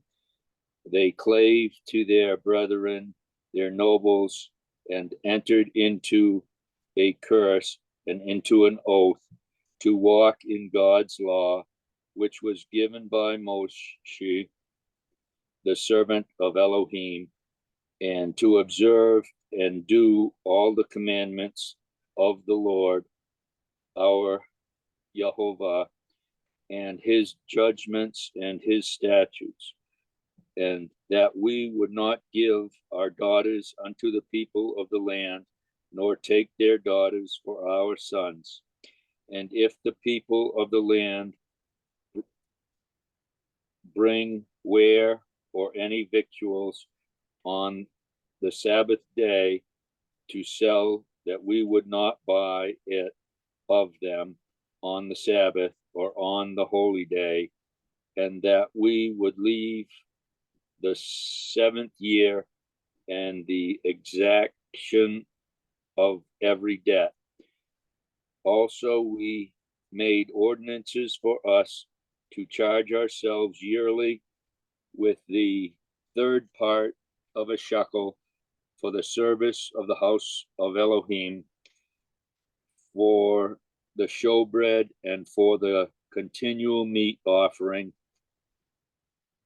and for the continual burnt offering of the Sabbaths, of the new moons, for the set feasts, and for the holy things, and for the sin offerings, to make an atonement for Yisrael, and for all the work of the house of our Elohim.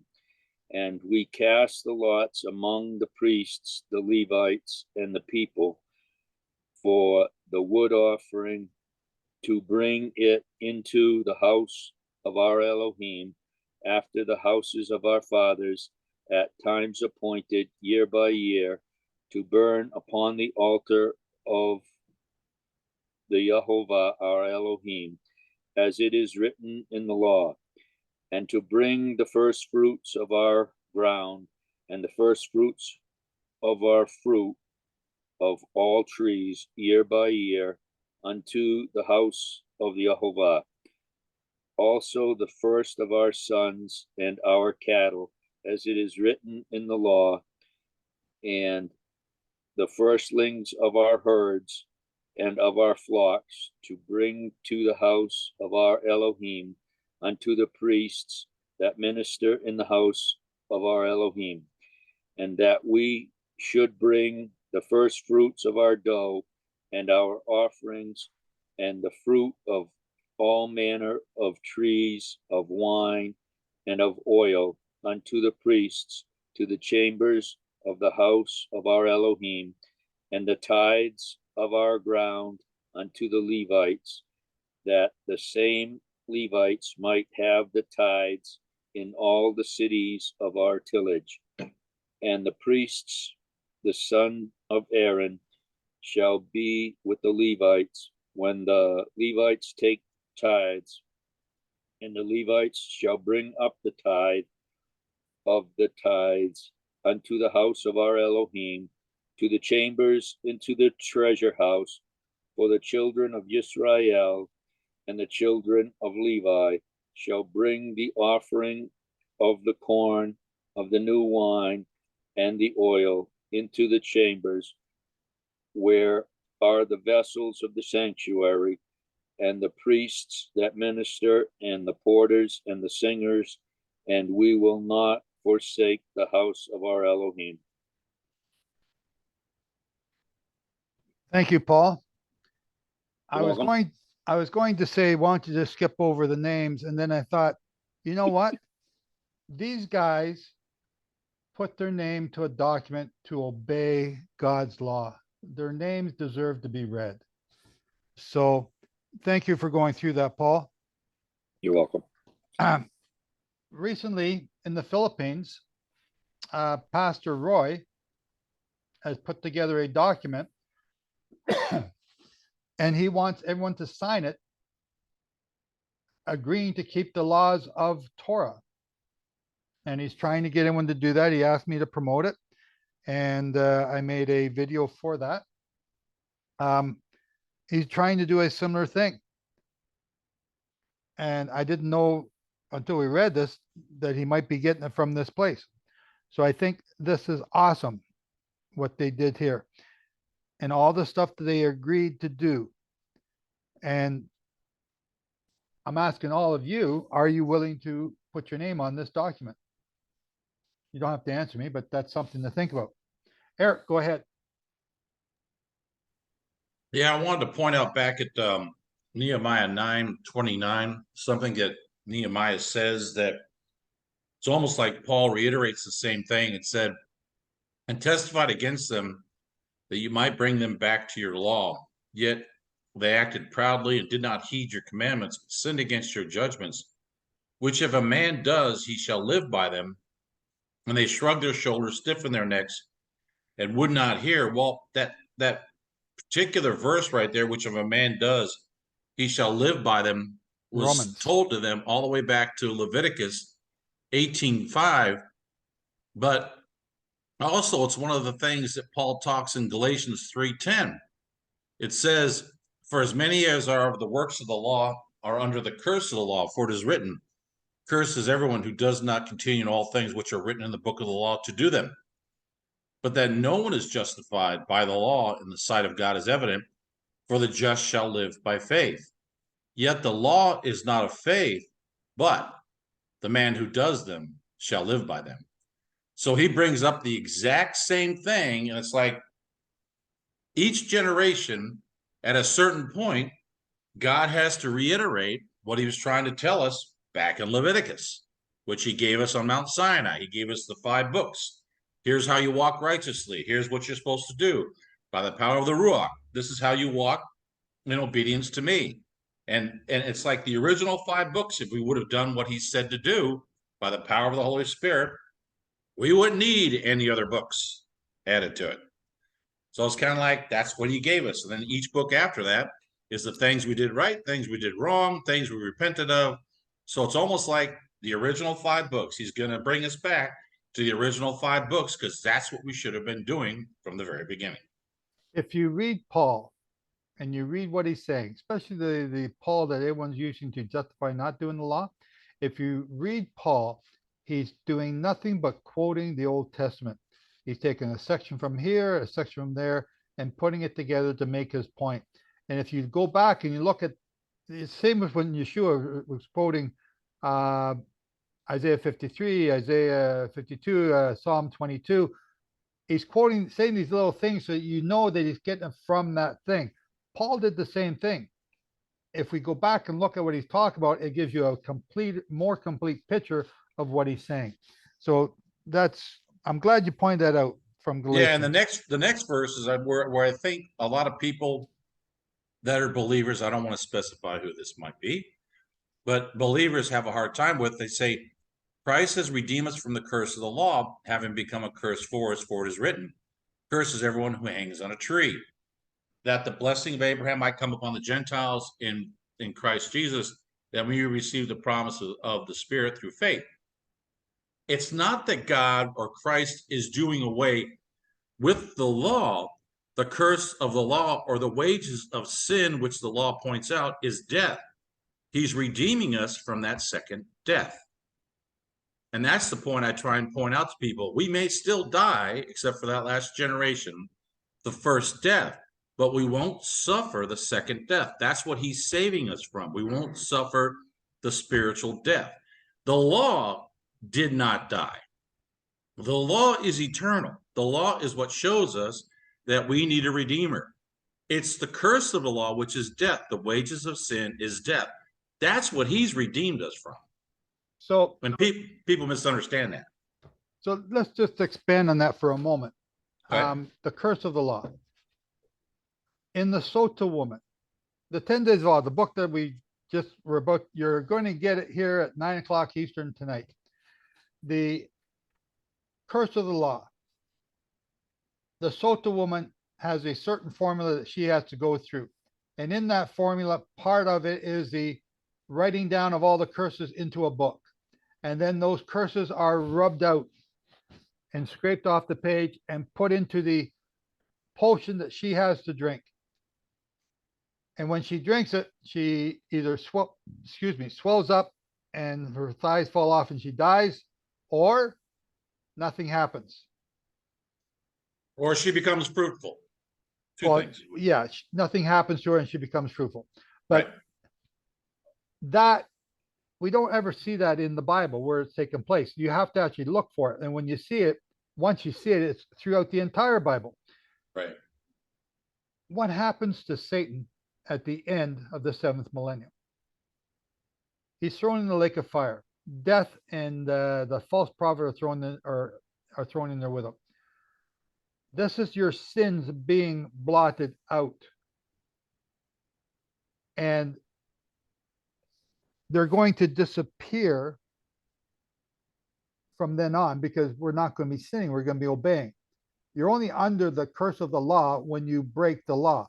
When you don't break the law and you're obeying the law, you're receiving these blessings. You're not under the curse. So we don't take the overall applications of obeying the law. And what does that mean? We're always looking, the wildfires in Maui. Okay, that's the curse of the law. All those people lost everything. How many people are praying to God right now?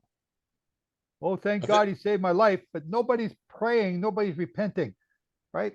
It's not going to make the national news.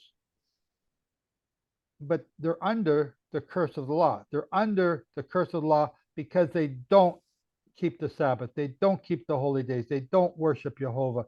They don't obey the commandments in the first 5 books. And because of that, they're suffering. But when that suffering is done over, when they're blotted out, there's no more curses like that going to happen.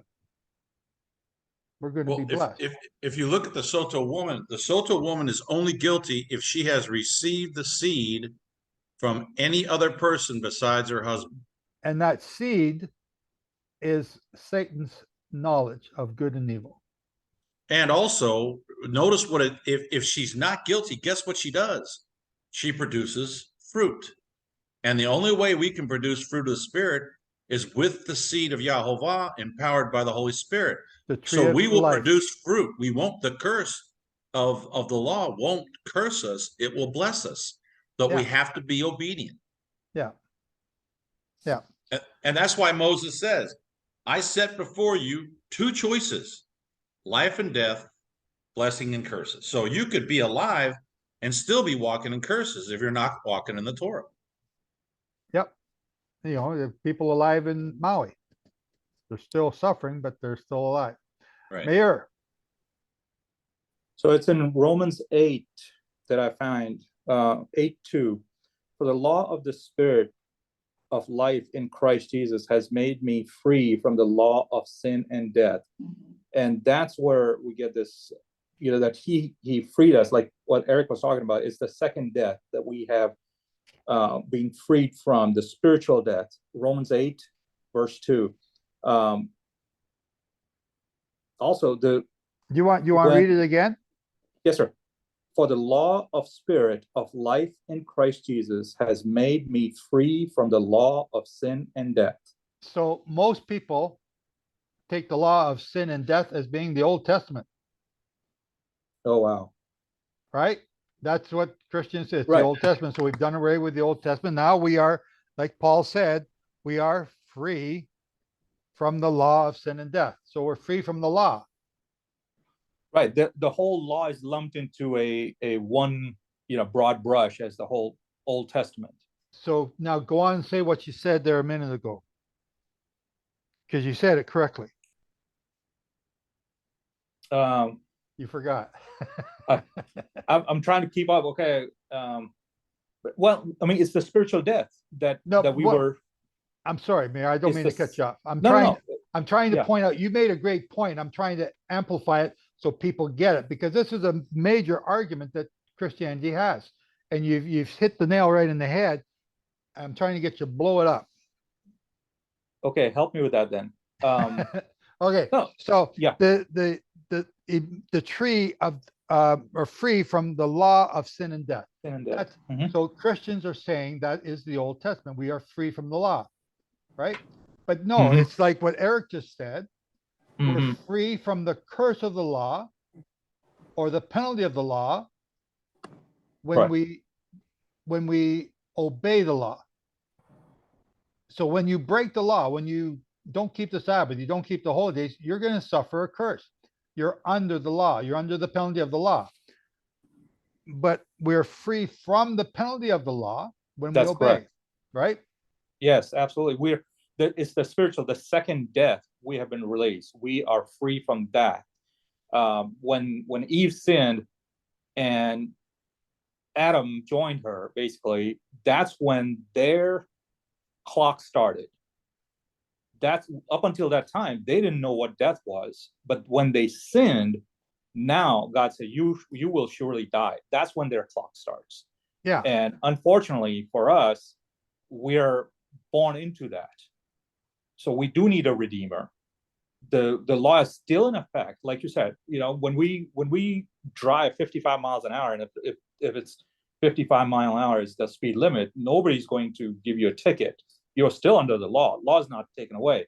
You go 70, 80, 90 miles an hour. Now you believe that you will get a ticket because now you're outside of the law.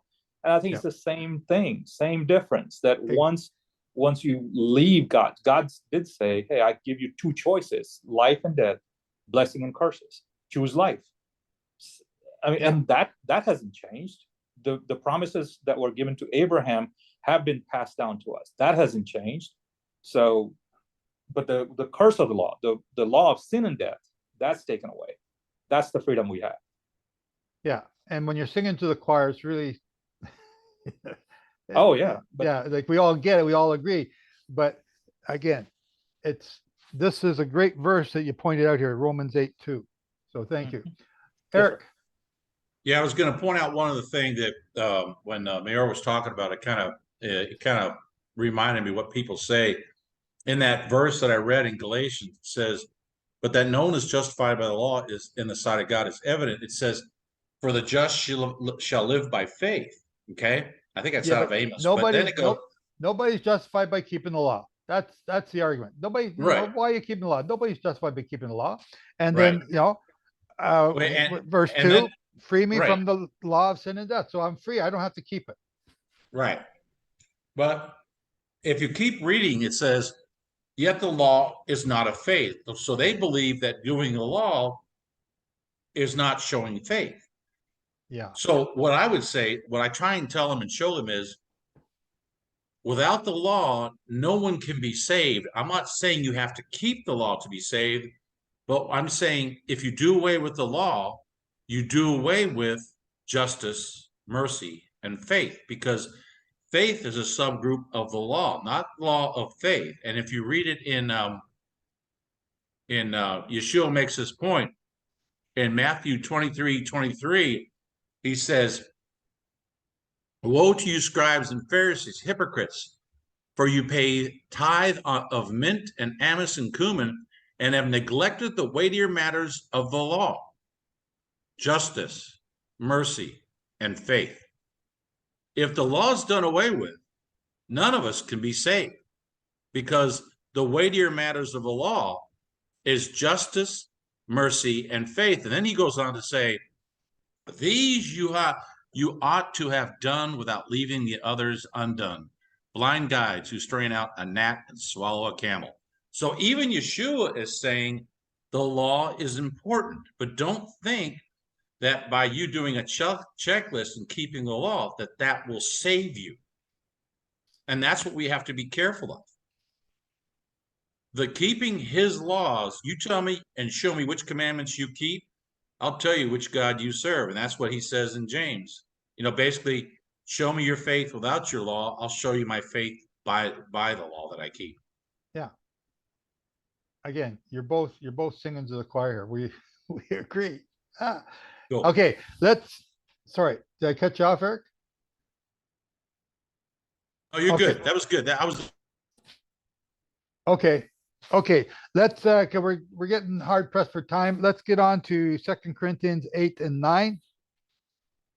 And let's get through them. But I do like that Romans 8:2 that the mayor brought up. You ready? Yeah, go ahead, Shane. Yes.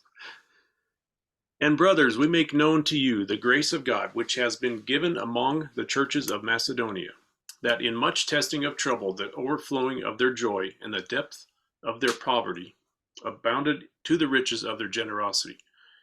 For I testify that according to their ability and beyond their ability, they gave willingly, with much beseeching, begging us that they might receive of us the grace and the fellowship of the ministry to the saints.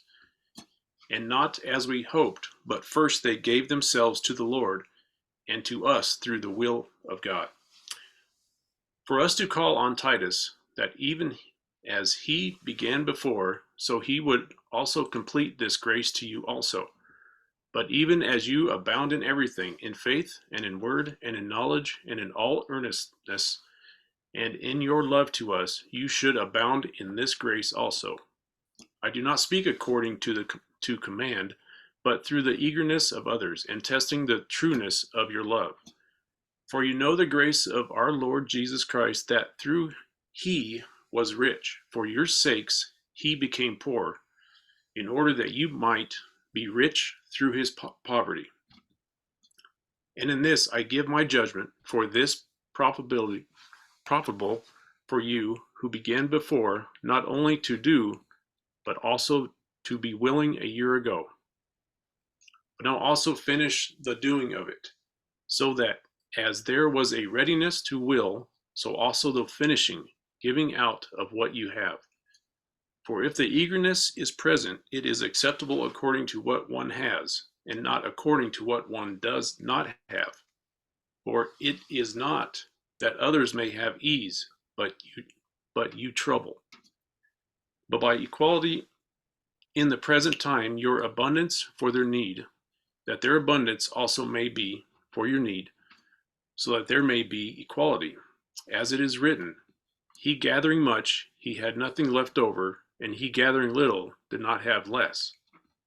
But thanks to be God, who put the same earnest care into the heart of Titus for you. For indeed he accepted the entreaty, but being more earnest of his own accord, he went to you. And we have sent with him the brothers whose praise is in the gospel throughout all churches. And not only so, but also he having been chosen by the churches to travel with us with this gift, which is administered by us to the glory of the Lord himself, and as a witness of your eager mind, avoiding this, that no man should blame us in this abundance which is administered by us, providing for honest things, not only before the Lord, but also before men. And we have sent with them our brother, whom we have often proved earnest in many things, but now much more earnest by the great confidence which I have in you. If anyone inquires of Titus, he is my partner and fellow worker of you, or of our brothers. They are the messengers of the churches, the glory of Christ. Therefore show them a proof of your love and the boasting toward you in the presence of the churches. Okay, before we start talking about this, let's read chapter 9 at the same time. Who's got that? I do. Go ahead, Jimmy. Okay. 2 Corinthians chapter 9. It is indeed unnecessary for me to write to you concerning the service to the holy ones. For I know your readiness, of which I boast on your behalf to them at Macedonia and Achaia, and have been prepared for a past year. Your zeal has stirred up very many of them. But I have sent the brothers that our boastings on your behalf may not be in vain in this respect, that, just as I said, you may be prepared, so that I won't be by many means if there come with me any of Macedonia and find you unprepared. We, to say nothing of you, should be disappointed in this confident boasting. I thought it necessary, therefore, to entreat the brothers that they go before you and arrange ahead of time the generous gift that you promised before, that they might be ready as a matter of generosity and not of readiness. Remember this: he who sows sparingly will also reap sparingly. He who sows bountifully will also reap bountifully. Let each man give according to he has determined in his heart, not grudgingly, not under compulsion, but God loves a cheerful giver. And God is able to make all grace abound to you, that you, always having all sufficiency in everything, may abound in every good work. As it is written, he has scattered abroad, he has given to the poor, his righteousness remains forever.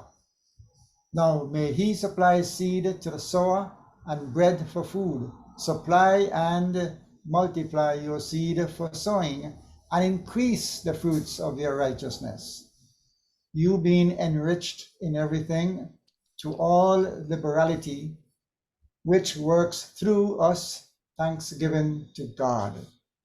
For this service of giving that you perform not only makes up for lack among the holy ones, but abounds also through many things of thanks to God, seeing that through the proof given by the service, they glorify God for the obedience of your confession to the good news of Messiah, and for the liberality of your contribution to them and to all, while they themselves also with supplication on your behalf yearn for you by reason of the exceeding grace of God in you.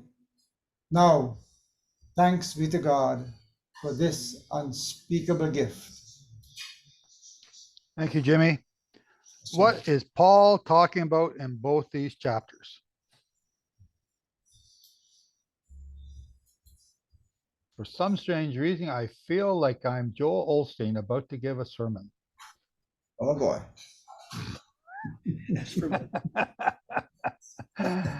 Samra. Well, we just went through all those names in Nehemiah, right? Yeah. And so now we're talking about Titus. Well, Titus is named, but Yep. then we have this famous brother. With him, with Titus, we are sending the brother who is famous among all the churches for his preaching of the gospel. What verse are you in? This is 18. Okay. With him, we are sending the brother who is famous among all the churches for his preaching of the gospel. That guy didn't get named.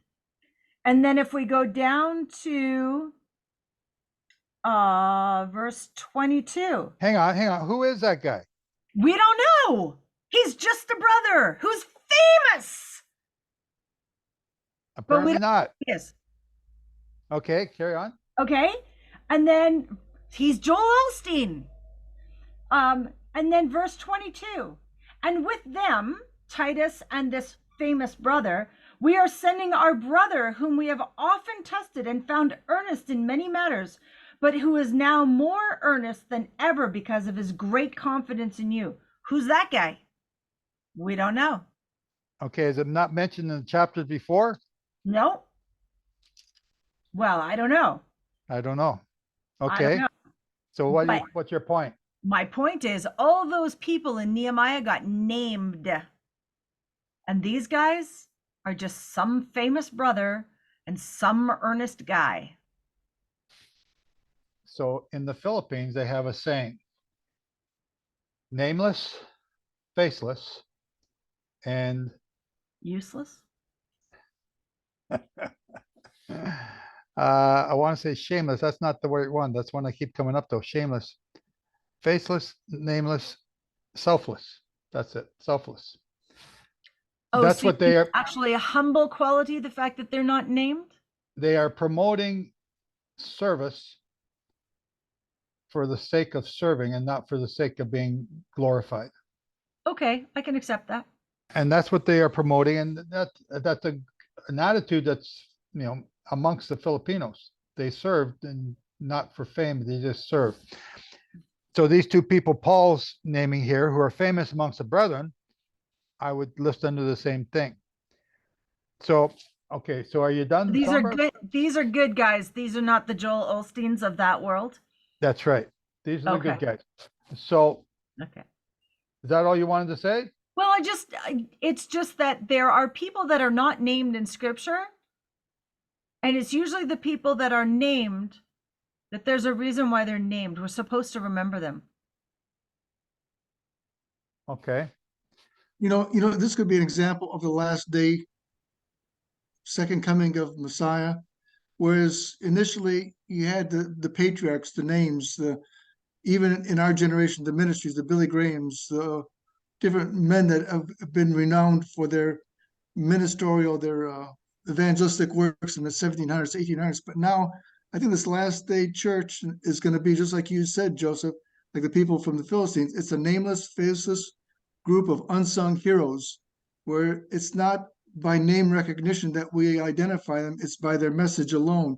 It's not by personalities. It's not the Joel Osteens grinning from ear to ear, the toothy smile that it's like, please, somebody change the channel already. I'm sick of looking at this guy, because you're so tired of looking at this false preacher type mentality, at these false messiahs that are out there that have been, if you send me $500, I'll send you a prayer cloth with a special blessing and you'll get $5,000 in return.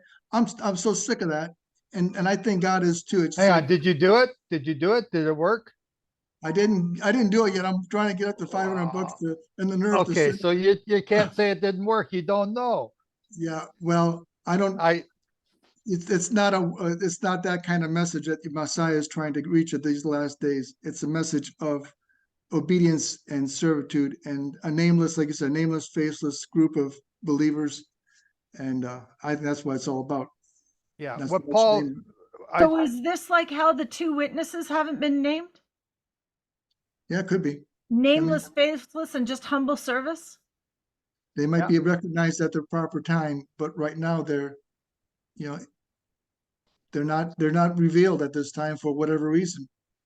So what I'm reading here in chapter 8, no, what we do? 8, 9, yeah, chapter 8, is Paul's justifying the support or the financial contributions that are being made, and Titus is spending them, or Titus is using them. He's telling them that Titus is doing a work with us. He's with us. And so, be supportive in your generosity towards them. And then it continues on in chapter 9. This is the chapter that a lot of people read to get people to give money to buy another airplane. Kenneth Copeland. I got 4 airplanes because I just want to have a spare. These are the ones that are abused. And I see their abuse. And they got multi-million-dollar apartments. So the scripture that jumped out at me, which I never saw before, was 8 verse 9. For you know the grace of our Lord Jesus Christ, that though he was rich, I always thought he was supposed to be poor. I know that he was rich, but I'd not read it in the Bible. I knew it was rich because the Magi brought him great wealth of gifts because he's in line to be the next king of Israel. So they brought him a great wealth. When he fled and went to Egypt, they were wealthy people. Mary was related to the king of England at the time. Joseph of Arimathea, Mary's uncle, was the richest guy in all of Israel. He was the Decarius, which is a high-ranking Roman. He's also high-ranking in the Sanhedrin. So they were not poor people, but here it says he gave up his riches.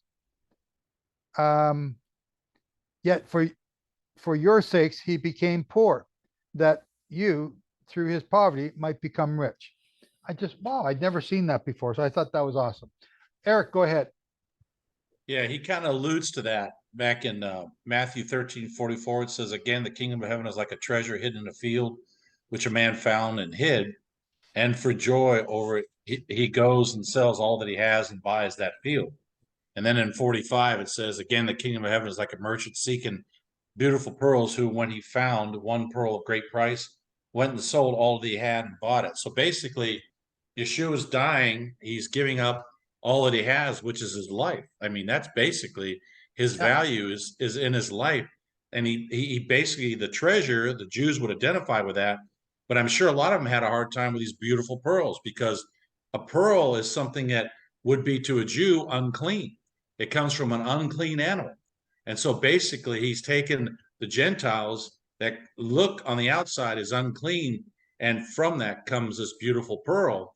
And you'll notice all the gates of the New Jerusalem were all made of pearls. So it's kind of interesting that this is all tied in. But he's also saying that if God the Father is willing to give up his first fruits, in other words, to pay you and to give you something of great value, then for you to give up and tithe your first fruits to him should not be that difficult if you realize the price that Yeshua paid for us to be redeemed.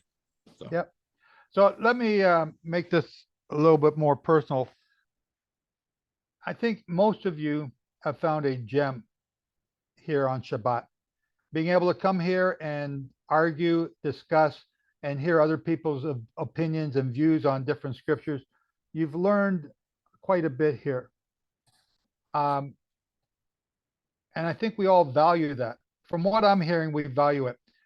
Whether or not I'm here makes no difference. We are still learning from each other. And we've got enough people here that know the scriptures that we can continue to do this. And for that, I'm thrilled.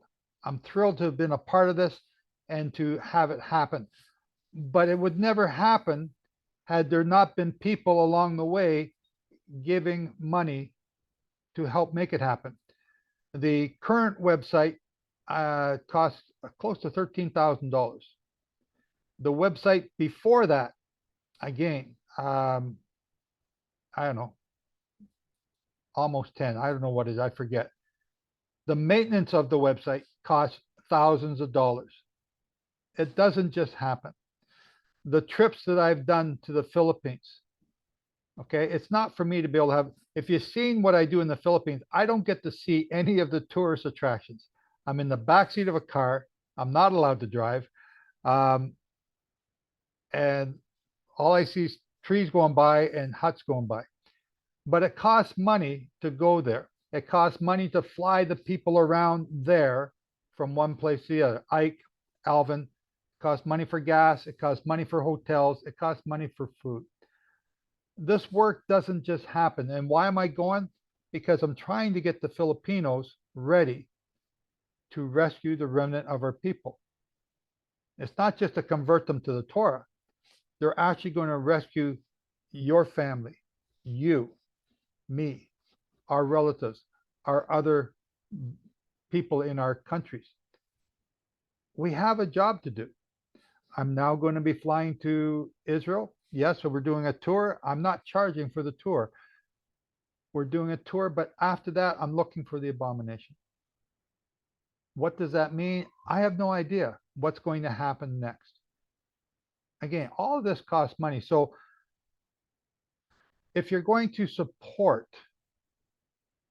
a group or somebody with your offerings, I'm asking you to consider us. If there's others out there that are deserving, Nehemiah Gordon is deserving. Keith Johnson, yes. Aleph Beta. Yes. I don't know of any others off the top of my head. But I hope that you're supporting people that are actually doing the work. They're actually doing something. So if you read these two scriptures in 2 Corinthians, they're encouraging you to give cheerfully. I didn't plan on it. That's just what we're reading today. I encourage you, help us do this work. Help us to make this bigger. Help us to divide this group so that we have 5 groups like this or 7 groups like this, different places all around the world, different time zones that can do this.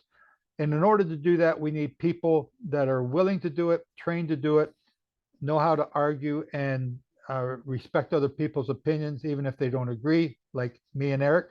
And then to teach other people. So it all costs money. I used to pay for a lot of it with my construction company. That's all gone. I'm now on my pension. So, you know, I can't do that much. So I need you guys to step up. Some of you are doing it. Thank you. And part of that thanks is you have access to all my material. Okay. So again, we're trying to do something. This is not just another church. And I think Paul is telling them, you know, help him do the work. Help Titus do the work. Help these 2 nameless people do the work. We have demands. We have people asking us for stuff. Telesfor needs help in Burundi. Telesfor never asks for money. We have other people that all they do is ask for money. We don't help them because they don't do a work. So anyway, I'm not going to preach yet, but I'm asking you to just keep that in mind when you do your thing.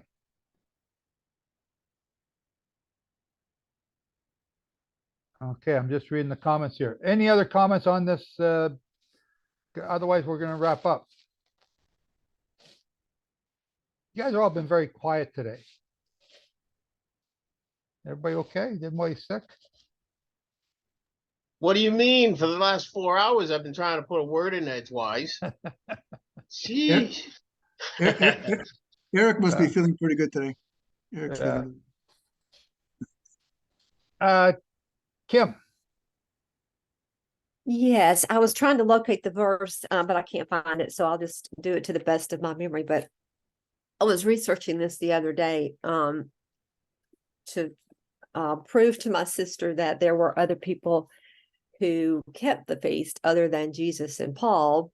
And I came across this, but apparently Paul was at a conference where they met with other church leaders and decided to collect money for Jerusalem because for the poor people there. And so he had agreed to do that. Is this ringing a bell with anybody? And they met with all the other churches. And that's what a lot of that money collection was for, especially the one in 1 Corinthians where it was mistranslated and it says on the first day of the week. Yeah. So from what I remember, this was not a collection for the poor. This was a collection for the people in Jerusalem because it was a sabbatical year and they were starving. Oh, okay. Well, so again, that's a long time ago research I did, but I don't remember all the details. Yes, that makes sense. Anyway, I just thought I'd throw that 2 cents in. Yeah, no, thank you. Okay, Sombra,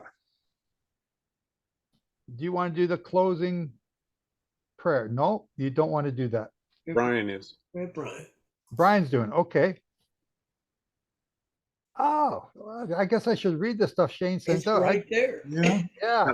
It would be useful if you did. Yeah. The times they are changing. The times they are changing. Here we go. Vitzod HaTorah, Asher Moshe, Lifnei Bnei Yisrael, Api Yahweh, Biad Moshe. And this is the Torah that Moses placed before the children of Israel at the command of Yahweh through the hand of Moses. Amen. Awesome. And then Aschaim before I do that closing prayer, Ashaim means the tree of life. And I don't know if you knew this or not, but the spindles that hold the Torah scrolls in the synagogues are referred to as trees of life. So when they close out their service, they hold the spindles or they hold the trees of life in their hands, and they hold the Torah scroll for the people to see the Torah scroll before it's put away into the ark. So with that in mind, just keep that in mind when the translation is read with this prayer, that it's referring to not just trees of life, but spindles that are holding a Torah scroll that holds life and explanation for us. So here it goes. I came hey lama kazikim ba v'tomecheha meushar deracheha darhei noam v'chol netivotecha shalom Hashivenu Yehovah Eilecha v'nashuva Hadesh Yameinu Hadesh Yameinu Kekeder. It is a tree of life to those who take hold of it, and those who support it are praiseworthy. Its ways are ways of pleasantness, and all its paths are peace. Bring us back, Yehovah, to you, and we shall come renew our days as of old. Amen. Amen. Before we sign off, Brian, is this the first time you've done that? I've done it at a congregation where I used to attend regularly. First time here, though. First time here. This is the first time other than Somber doing this, correct? As far as I know, yes. So when we first started this during COVID, I didn't want to do a Shabbat service. I did not want to do it at all. But you guys insisted, and Somber wanted to do these Jewish prayers, and a lot of people were getting upset about it. And I said, no, she's going to do it. I want her to do certain ones. I do not want this to become a Jewish thing. I want it to become a Jehovah thing. But right after Somber started doing it, and I've been praying for the men to stand up, for the men to do the prayers, for the men to do the chanting. So to hear some of the men do the Shema or the blessing, that's been awesome. It's great. But Eric, Brian, you just brought tears to my eyes, because I'm now starting to see this, the men stand up, and to see the men take this and make it theirs, ours, make it ours. So thank you. Thank you very much for that. Now I'm lost for words. Anything else that we need to talk about, Randy, Sombra? I just love the fact that Brian put the last verse on that, and I'm like, oh right, I know that part too from somewhere back in my memory. Yeah. I was wondering why you never finished it. I always bothered me. It's like, she didn't finish it. So. Well, there's only so much that you remember. Right. I haven't been in a congregation that does this for 15 years. So everything that I'm doing is all basically from memory from 15 years ago. Right. So that's cool. Anyway, I thank you, Brian. I thank you, Sombra. I thank Rose. I thank all of you for practicing, learning these things, and making it part of our fellowship. Thank you. I appreciate it so much. So, ladies and gentlemen, this is going to be a wrap for now. We're going to probably talk here for another 7 hours. These guys go on forever. Join us. Come and join us live each Shabbat Eastern time. We start here around 12:30. We start recording around 1:30, and take part in the conversation. ask a question. We'll discuss your question if it's appropriate. And then, be a part of our community. We want you to learn. We want you to grow. But we also want you to develop teachers. And I'm thrilled to see that developing here. I'm so glad that I do not have to be here every Sabbath. And that was probably the reason I didn't want to do it in the first place, because I figured I have to be tied up here every Sabbath. I would never be free again, never get a Sabbath to myself. So thank you all for standing up, and thank you for being a part of this, and thank you for making this what it is. And I mean it. I thank you so very, very much for that. Okay. With that, I'm going to say Shabbat Shalom and get ready for the holy days. They're coming up. They're on the homepage at sitemoon.com. The dates are there. We discussed it today. The first day of the Feast of Trumpets will not be changed. So we know when the holy days are going to be this year. This year, we are going to say, yes, man can know the day or the hour because we already know. But most other years, we don't. So Shabbat Shalom, everyone. See you next week. Bye-bye.